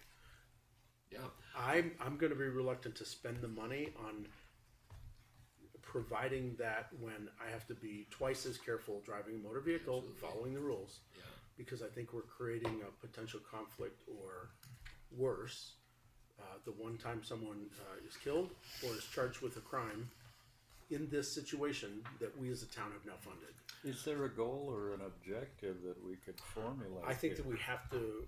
That's what we have to be thoughtful of in this process at this moment. Yeah. And I don't have that. Yeah, right now, I'm not sure how to. I'm thinking of the Lake Estes Trail, and we have signs installed throughout that trail that says no motorized vehicles. An e-bike is not a motorized vehicle by definition. Can we say While human-powered bicycles? Sure, we could. But I think there'd be a lot of objection to that, particularly in this community. Yeah, I think so too. I get it. Because a lot of people use those, I and have particularly an the lower ones. I ride it as a bicycle.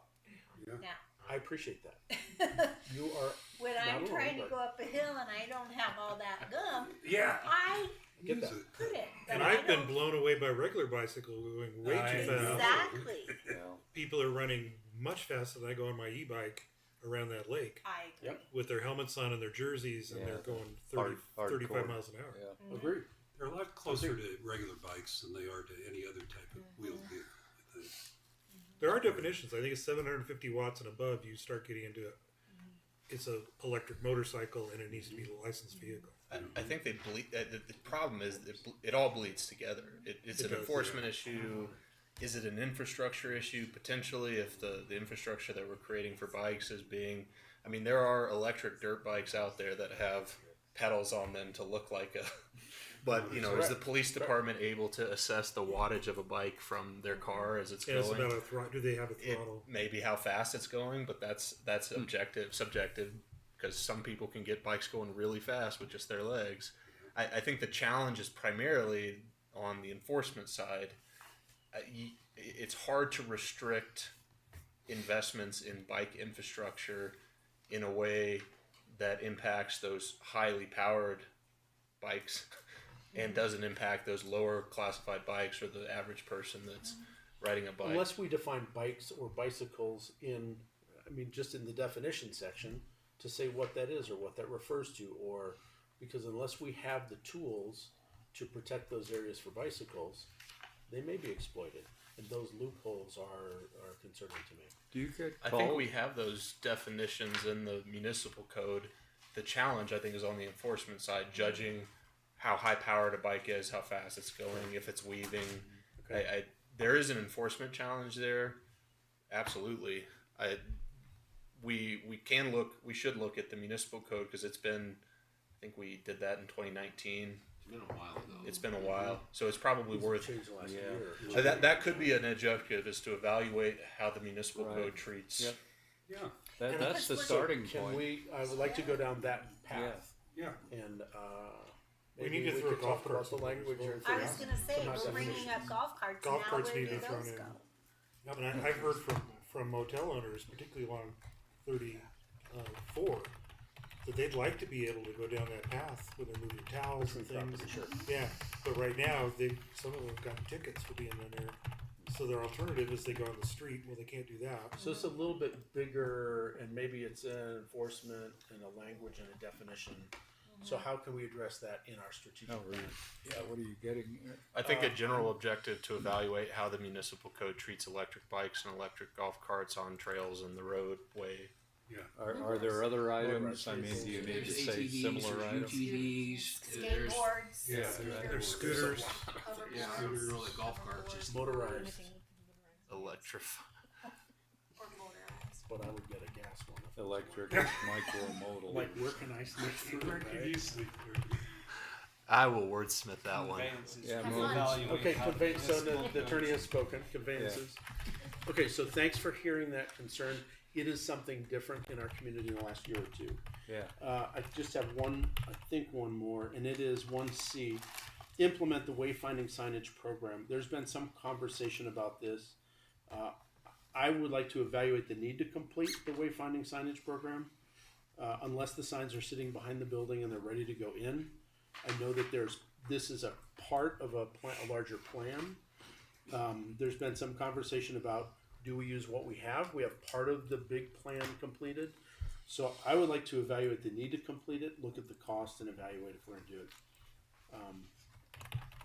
Something Implement like for me is evaluate the next phases of the wayfinding. Yeah, versus plan commit to it in our prior to strategic implementation. plan. Yeah, it's a small thing, Yeah, but you, it's you probably noticed that we did not have an objective in this year's strategic plan to implement the next phase, and that was a workload and a cost consideration. But it's but your then point it appears is in goals as let's evaluate it, Yeah. because if it is going to be something we're going to do next year, we need to see if it's necessary, sure, if it's reasonable. absolutely. Well, next year would be in the goal, right? If I always it- get those mixed up. Well, if It's we only in evaluate, this, It's in a goal it's now. in a goal now, and that's 5 years out. To So implement, if it right. would be next year, it would be an objective. but maybe we don't need to do it. Maybe we've got it covered. That's why you're evaluating. Yes. Right. Yep. I don't want to abandon it. I want to evaluate if we should move forward with it. So you don't necessarily want that evaluation to be performed in 2026. It'll be sometime in the Before we multi-year move horizon. on, before we finish that project, let's Understood. evaluate. Yep. Yeah. And I have to say, I enjoy talking to you because you have all the answers and you have such a good understanding of all of this. So this has been an enjoyable section I've been waiting for. Okay, thanks for hearing my. You aren't going to clarification. be in that role though that much longer. It's my last one. Try not to look so excited. Big grin. He's clapping Yeah, under so- the table. I can see it. He's been grinning the whole time. For 27, I'll probably be recruited to write some objectives for stormwater. Yeah. Oh, stormwater. I once said this was my last one too. You're right. Well, Those words can come back to bite you. Frank's footsteps. That's Be on this the is board. fun. Trustees fun. we actually have quite a few that were listed in objectives from board input, unless there's any others related to the staff ones. We spent a good chunk there, so let's go ahead and move with it. And Trustee Hazelton, yours was the first. Yeah, sure. And this is actually pulled, I'm referencing 3A1 from the 2025 strategic plan. And the item was begin evaluating traffic flow and business impacts upon completion of the downtown Estes Loop. So I can be convinced, Greg, if you think this is something that's kind of worked into the flow, but what I wanted to identify is that I don't think just 1 year of data. I want to make sure that, we're kind of in a tumultuous time economically. We're not really sure what this summer visitation is going to look like. So I just want some way of knowing that we've got data advised strategy for what happens with the downtown Estes Loop beyond just in the season of 2025. And then in particular, I didn't know, it might be too micro to include as an objective, but I just was kind of documenting it here. Something that the board can get that recap of what that performance looks like to help us set the baseline, so that as we're looking at any future changes or future information, getting us a little bit beyond like the annex data, which is still valuable, but for the board to have that documented and then regularly reviewed. So I don't know if that runs to the level of an objective, but because it was in the 2025 plan, that's why it triggered for me some sort of like continuation of evaluating traffic flow and business impacts past just the first season. Yeah, my opinion is it does rise to the level of an objective for 2026 if that's the will of the board. If you want this to be more than a 1 year assessment, if you want it to be ongoing, it's going to be an interesting exercise to nail down what is traffic flow. Do you want to report on volumes every peak hours and so on? And, is it delay? There's just a variety of factors that can be considered, and we've hired a good public works director that has a strong background in traffic engineering, and so he will provide guidance to you on this. Evaluating the business impacts is, I'm still scratching my head. How is public works going to evaluate business impacts downtown? So I'm not sure if that language is the best language. Sure. But, and then if It we're was gonna, in 2025, just to be fair. I just copied you. you did, but we probably want to clarify if we're going to create an objective, put the word downtown in there somewhere, Yeah. or a Fair reference to the loop or something like that. Yeah. So I guess it goes back to the board. Sure. What do you all think? You I want think to that see makes that? sense. We didn't even have a full year of right. it last year. Yeah, I think we. No, I would like to see it multiple years. Yeah. But I have to ask, being downtown, so what are we going to get out of more than a year? I think that the goal was to get to completion. The goal was to get to completion. Everything is working. The loop is functioning as intended. Now we can evaluate. And that could be, well, how does that traffic flow work? How does that weekend work? We're going to have big weekends and small weekends. So we can begin evaluating the minute it was fully functional. Right. I am seeing traffic signal timing is improving. I'm seeing different flows are improving, but there are other things that even our transportation board are saying, wow, I didn't see that coming. So there are some also some negative impacts that were not expected. So I think we can begin evaluating right away. And Right, which if we is- wait 2 years, or No, she's No, saying it's on 10 days. 2025's Oh, yeah. already as begin It's to already- evaluate. yep. I'm Yes, suggesting thank you. Yeah. It's beyond not on That's good. 26 at all. We want to put it back on. We want to put it Correct. on 26. Okay. Oh, thanks, continuing, Kirby. so that Yeah. as we make those Okay. adjustments, if new problems crop up or whatever, we have that baseline. Yeah, continue In it, addition. because I think that we can continue making improvements, whoever the public works director may be. Yep. Absolutely. So that's I think someone suggested downtown. Yes, add into and- that language. That's just a placeholder for the carryover of 2025 school. All right. We are not evaluating the traffic flow of the entire town every year. No. Just to be clear, that's a placeholder for the carryover of the loop objective.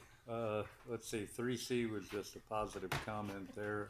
Kirby, you have the next one. awesome. Okay, I want to be sensitive to Trustee Eigel's comments about, commitments and that kind of thing. But I think, so on the, again, is reflecting back to the 2025 3D1 was select specific recommendations from the 2045 multimodal transportation plan for budgeting and implementation in 2026. And that was a 2024 carryover. So my thought was, if there's similar to, I think, what we've identified with the Parks Master Plan, and then I think too with maybe CIP or stormwater, or both, that there's like identify or prioritize the initial recommendations and begin implementing. But I do want to be sensitive to Mark, your comment about before things are completed. So I'd be fine with dropping this one off for now if we feel like it's covered in what we talked about already. But that was where the intent came from, is making sure that we start getting those first ones going if we decide that's appropriate. If I can respond to that, I had an objective like that in one of my earlier drafts, and I took it out when I realized that we have actually accomplished what you're describing in the other objectives. 1A1, 3B1, 8B1, 8C1 are all implementation of the recommendations out of the plan. Great. So we're there. Perfect. And it's much more specific and less abstract. That sounds good. Okay. Okay. Thanks. Okay. And we already Yeah, discussed 3E, mine. same with me. That goes out. 5A, I was just asking the question, what does it mean by self-sustaining parking services? Yeah, good question. What it means is you have a program that covers all the operating and maintenance expenses associated with that program. In the context of parking, it would mean that we generate sufficient revenue to pay for the restriping of the parking lots, the resurfacing of the parking lots, the snow removal of the parking lots. Our current program is not that way. We have set the fees to a level to fund the management of the paid parking program seasonally, but the general fund pays for really the hard maintenance tasks associated with really the foundation of the program, which is the parking lots. So eventually you see that gap close. Well, we saw, the reason the goal was in there is to have the paid parking program advance to operate more like an enterprise fund, where it collects sufficient revenue, it's self-sustaining, and it covers all elements associated with that, which really would include maintenance of the parking structures. 2030 is the target. And that was the target soft here. target. Yeah. It's really kind of the same thing we did up above in governmental services, adequate resourcing to meet the current and future preventative facilities maintenance needs for the town, buildings and parcels. Yeah. It includes the parking. That's a pretty strong commitment. That's a commitment to a lot of things. Expanding parking, committing to paid parking, committing to funding projects. Yeah. And I think that we can evaluate that implementation, but if we commit to that in our strategic plan, we are taking out several levels of evaluation along the way. There's going to be an evaluation of paid parking each year at the end of the season. Tab has already discussed and put that on the parking lot for the end of the season for 2025. So these are already things that are going to be evaluated, but this item commits us to a lot for the next several years that are substantial financial commitments. And I appreciate that you're acknowledging that because this move, although it's just one little tiny item, this is going to have a very substantial commitment on. It's going to trigger a conversation about raising parking rates And expanding and a lot of things. Right, I mean, if you think about we've had conversations, what's it going to take to fund a little microstructure on the Bighorn parking lot? 20 years of debt. And Or a then we went on to phase- public-private relationship. There are options to absolutely. us paying for everything. So I don't want to commit to this when there are other options. And if we make this decision right now today, sure, it's a living document, but this is something that we should have a lot more input on from business and the citizens that live here. Yeah, I don't see it as a commitment, but it may be we have to change the wording again. It's that Evaluate implement implementation. word again. Yep. Because it could be meaning what we need to do is we can't do it sustainably. We need to modify the downtown parking management plan. Absolutely. That But plan needs review. But that whatever needs we do, reevaluation. I think it's a good statement that if we're going to do this, it has to be sustainable. For us to implement programs and start building things that aren't sustainable is irresponsible. I agree.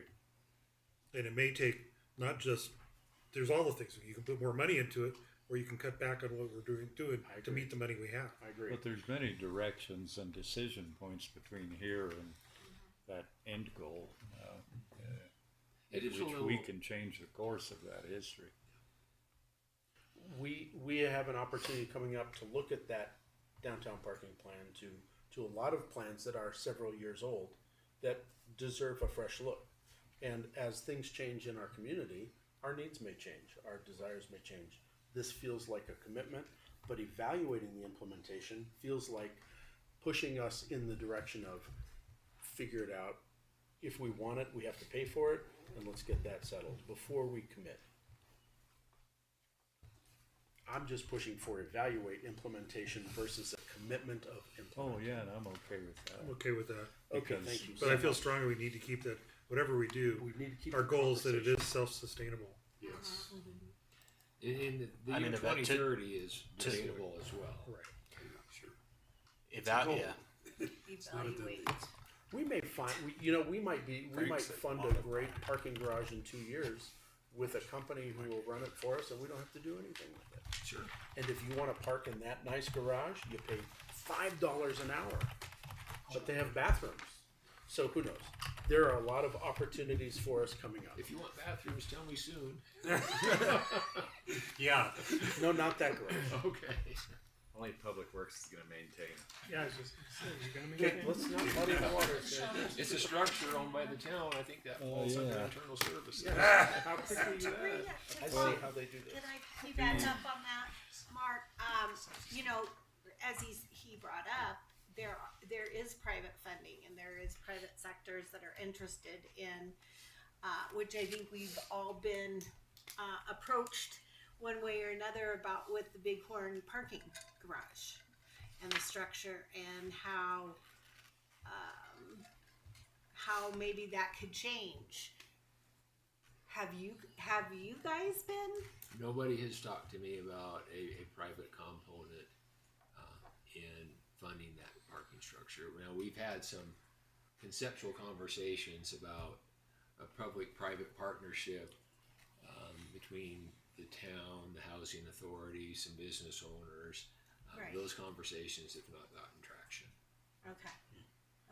Yeah, I wasn't meaning 100% funded, but And no one has come to my office or left me an email that said, we'd like to be a partner on this project and we're willing to put X dollars into it. I think what I heard is more the other way. We want to be a partner in the project, and we want you to put money into it. Yeah. well, what I heard was, from what There are their other studies options. have been, having not parking on the ground floor, but having retail on the ground floor and then parking. And I just didn't know if that had been That's been a conversation, several parking garages. just And to the the future, trustees. what's a parking garage look like in 10 years? Yeah. Yeah. Right. Maybe it's not cars, maybe it's, so. It's all nasty Okay. e-bikes. E-bikes. But That's there, what I was gonna so, say. but all of this says, Golf do cart. we want to commit at this level to paid parking, paying for all these structures? There are a lot of other opportunities and directions we might go with this, so, Okay. Okay. thank you. Thank you. The future is a big place, so. Gary. 8B and 8C go away, those were just commentary. 6A, I was just questioning what regional actually meant, but I think it's self-implied really. It's really coming from the Front Range up 34 and 36. I would just say on 6A, whatever momentum we can get to that's a pretty important part of our long-term transportation evolution. And so, momentum. Anyway, enough on that. Any other comments, additional items? It's been a good, insightful time on transportation. So we're not gonna do a gondola over downtown. Let's not write that off. You'll That have to is, argue with Mark about that. So, That's a great idea, I think. they are fun looking, but we'll go on to utility infrastructure. I think it would solve a lot of problems. Utility infrastructure, clarifying goal 1B there. Our goal is to decrease per capita treated water demand through loss reduction. As everybody is well aware, every additional in million gallon per day capacity that is required to be built in the future costs us a lot of money. So the more that we can decrease the requested water from our community, the less money we have to spend in the long term for water infrastructure improvements. Removing 2C there, that funding from 1% to help reduce the risk of high voltage power lines igniting a wildfire, that's worked into and baked into utilities' ongoing work now. They have a plan, and that plan continues to be worked. Some renumbering there, recognizing that we added a new strategic policy statement for number 3, and then a number of objectives. Implement the enforcement process for customers who do not comply with water administrative regulations. We are in the process this year. There's an objective this year to create those administrative regulations, and really this is related to lowering those water loss, water demand issues. We want to replace the structurally deficient Performance Park Bridge that's in the stormwater area, complete at least one stormwater CIP project from the list included in the stormwater drainage system maintenance policy, identify funding for a low-cost Trailblazer program, and complete construction of Trailblazer broadband system for customers in the electric service area. That is a multi-year objective. We think that's probably, if the BEAD funding comes through, 3 to 4 years of working through that build out. What's the status of the BEAD? It's up in the air.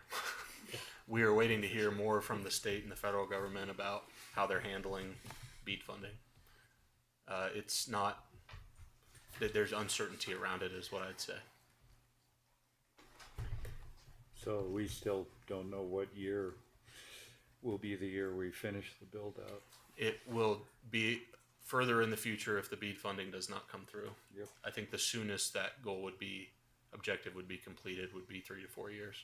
Just the nuances of build out, the details of that final construction are not insignificant. Okay, comments on the staff items, and again, we got the blue is the easiest to spot first. Why don't you take it? Okay, item 3 in the, I don't know, whatever, in the left-hand column. I think we should combine 5 and 3, and that's all I'm suggesting there.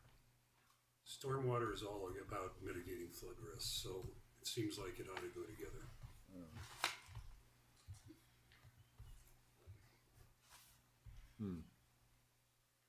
Except 3B is implementing and.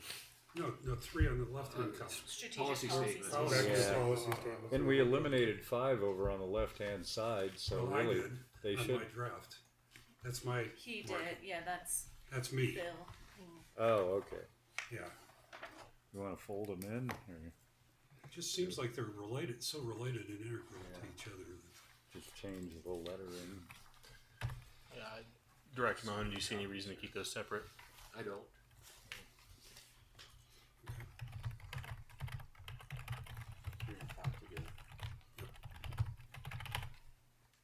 Screws up your numbering, I know, but Yeah, we'll fix it. That's easy. yeah.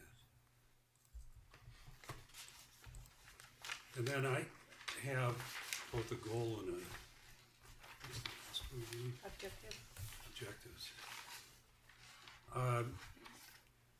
On 1A and the goal, I think it's more than just ensure one water treatment can reliably operate year-round, that we have redundancies in the system. So that if we have one that is operating and intended to operate in a certain period of time, and it fails for whatever reason, we have the redundancy of the other water system.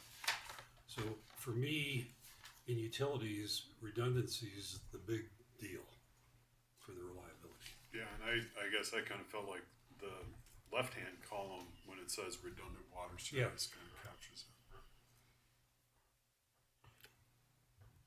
Yeah, it does say that, you're right, so maybe. And then on the goals, or the objectives, I think that actually my comment is more related actually to the sewers than it is to the water as such, because with two different sewer systems, that's an issue for this community, even if it's not a direct issue for the town board. And so redundancy in utilities is the key that makes it all work and makes it reliable. So, and evaluating what steps to take to create those redundancies is always going to be a decision on allocation of resources. And so I just want that continuously evaluated. And same with the loss reductions in the water system. It's the same sort of thing. What ones really make the most sense to eliminate from a cost standpoint? So that's what I was getting at on those comments.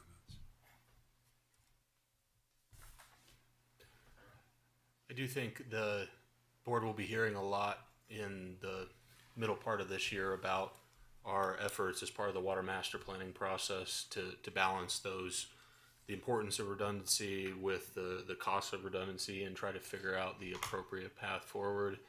I think that's baked into that water master plan conversation and the future of water investments in the town. So I appreciate the note. Again, it's sort of stream of consciousness a little Sure. bit, so, yeah. No, it's a valuable thing, and I think being aware of that and conscious of that is important, and I can reliably say that you'll be hearing about that fairly shortly.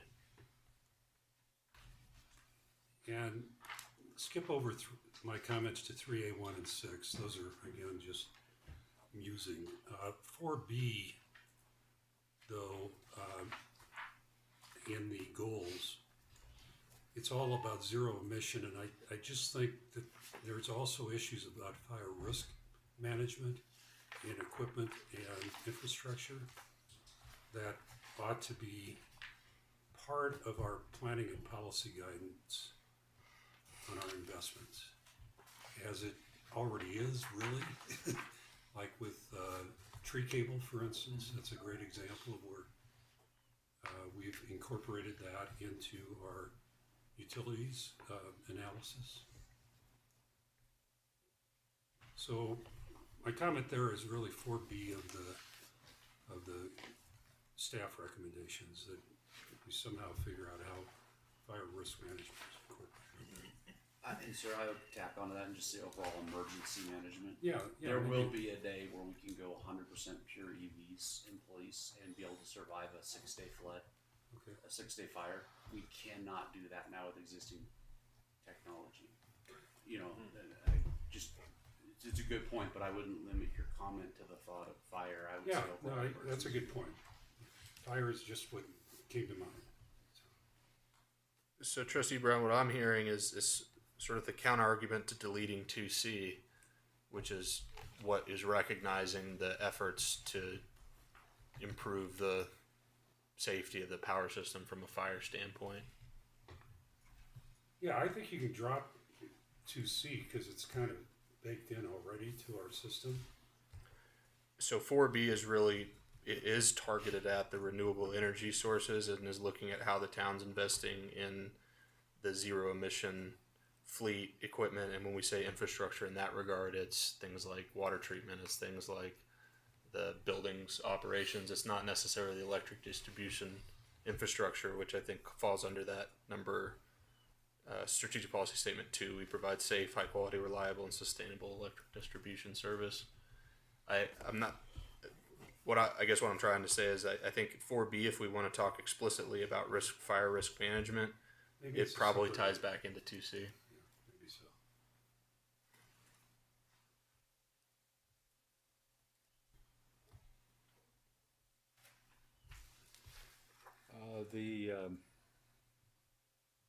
Bill, did you have any other?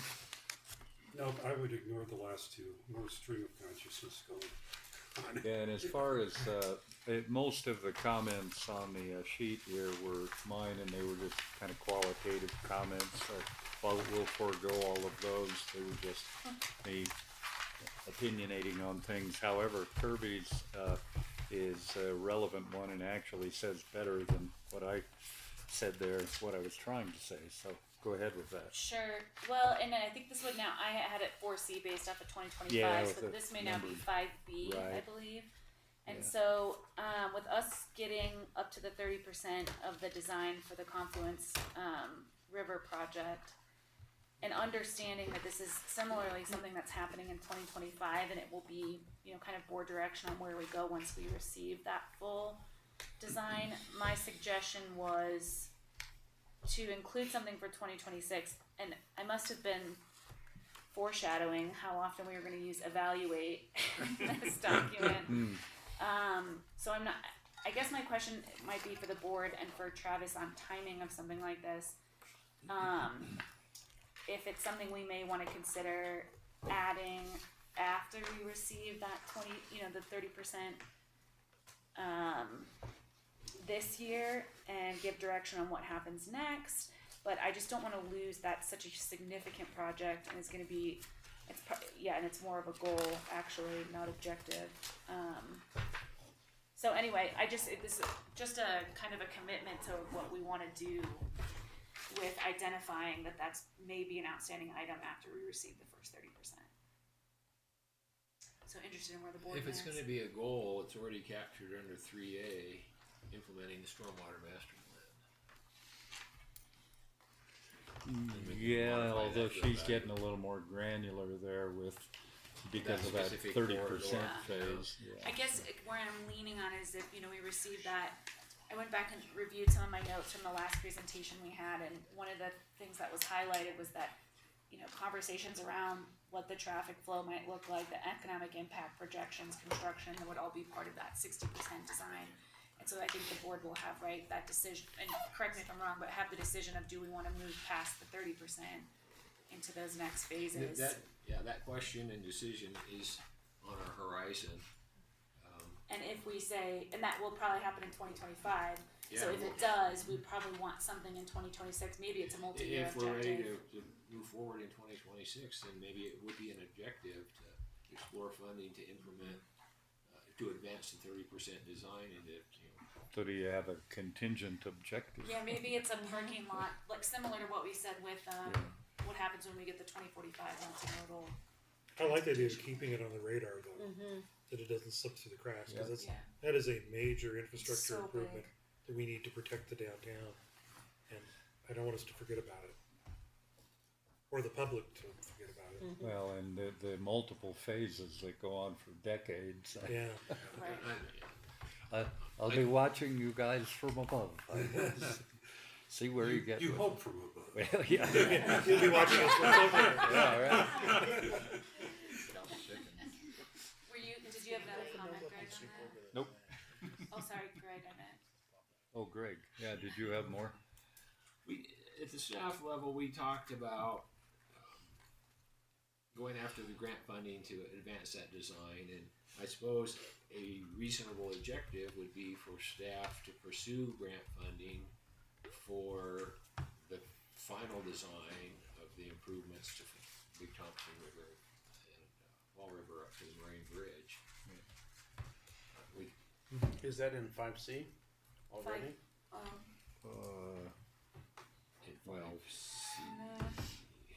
You say pursue Yeah, grant funding for private. Yeah. Well, as a goal, but if we want, if the board would like to ensure that staff prioritizes that and spends time on it in 2026, then it would be appropriate to create an objective. So make it a 5C1. Yeah. And I'd be fine with that too being contingent. Like I'm not. I want to be sensitive to the fact that committing to it right now when we haven't seen the full 30 and haven't had that discussion does seem a little.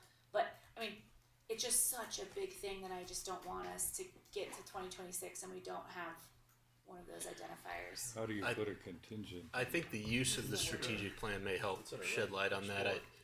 Because this is feeding the budget and we're not going to have the 30% design done by the time we're developing the budget, this could be something that comes early next year and either gets appended to the 2026 plan when we do our rollovers based on board direction, or gets put into the 27 plan.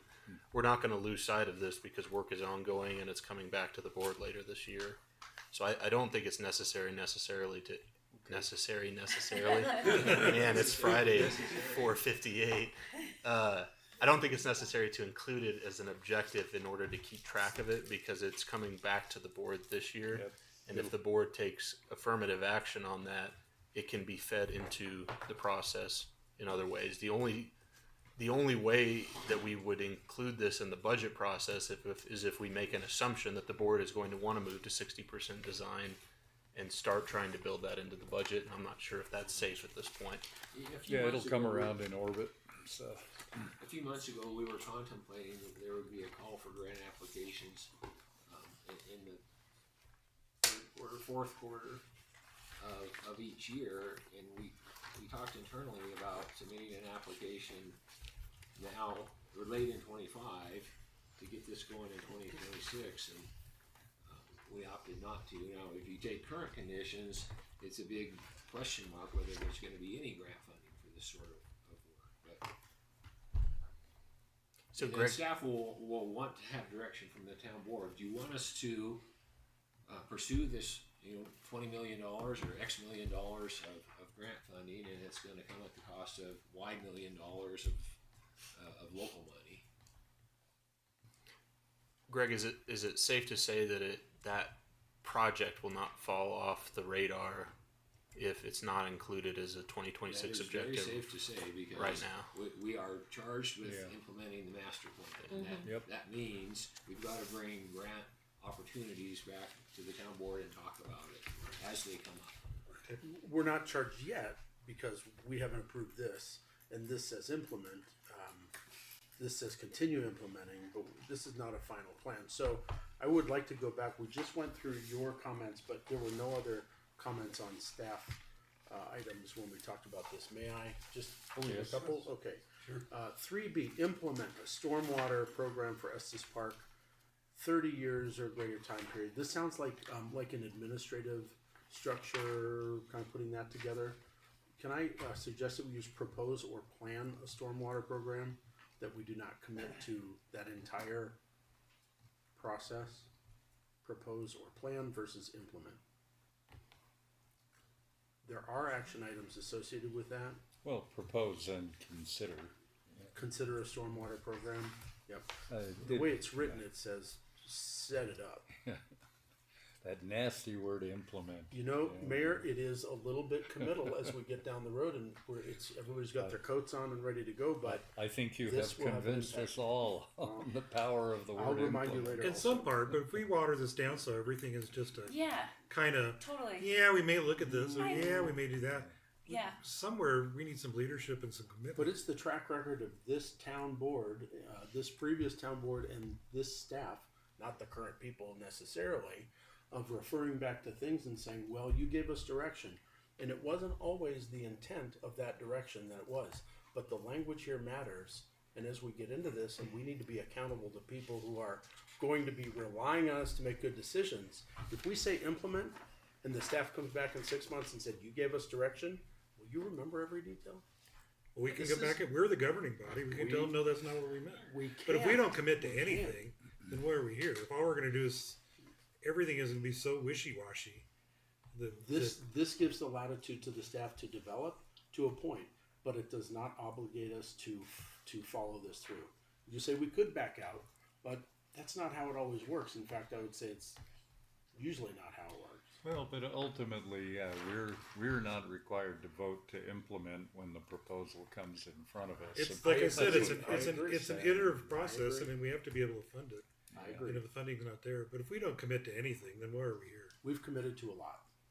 And so I'm going to just move down to 5B and C, and we say pursue. Can you just define what that looks like? Pursue flood mitigation initiatives. Is that look into and provide information for us to consider? Although I don't see any objectives with it, so I don't think you're going to move on it. Would that be fair to say? The verb pursue is broad. It's explore, investigate, learn more about it. If it makes sense, do it. If it doesn't make sense, back away. Sounds good. Yeah. Okay, thanks for that definition. Certainly, it makes sense for the grant. Pursue grant funding makes a lot of sense. I wish we could say implement grant funding, but Any, That's so simple. any we don't get the other grants that easily. items? Anybody else have items on there? I really appreciate, I mean, the staff, boy, do you guys have stamina to sit and listen to all of us board members for the entire I afternoon. would like to ask Director Thanks for all, Zimmerman. what's that? I'd like to ask Director Zimmerman if we could do employee withholding There's no money in to the cover budget. these things. There's no money in the budget. We'll Very see cool how it budget ends up. appropriation. But thanks to you all for And I want all this the to be help and the implemented, questions not and the answers. See? And this session is adjourned, and I just broke my iPad. I think your points are well taken. I mean, historically, That was on the table for everybody. That's right. I was gonna clean up. Sure, that wasn't your phone.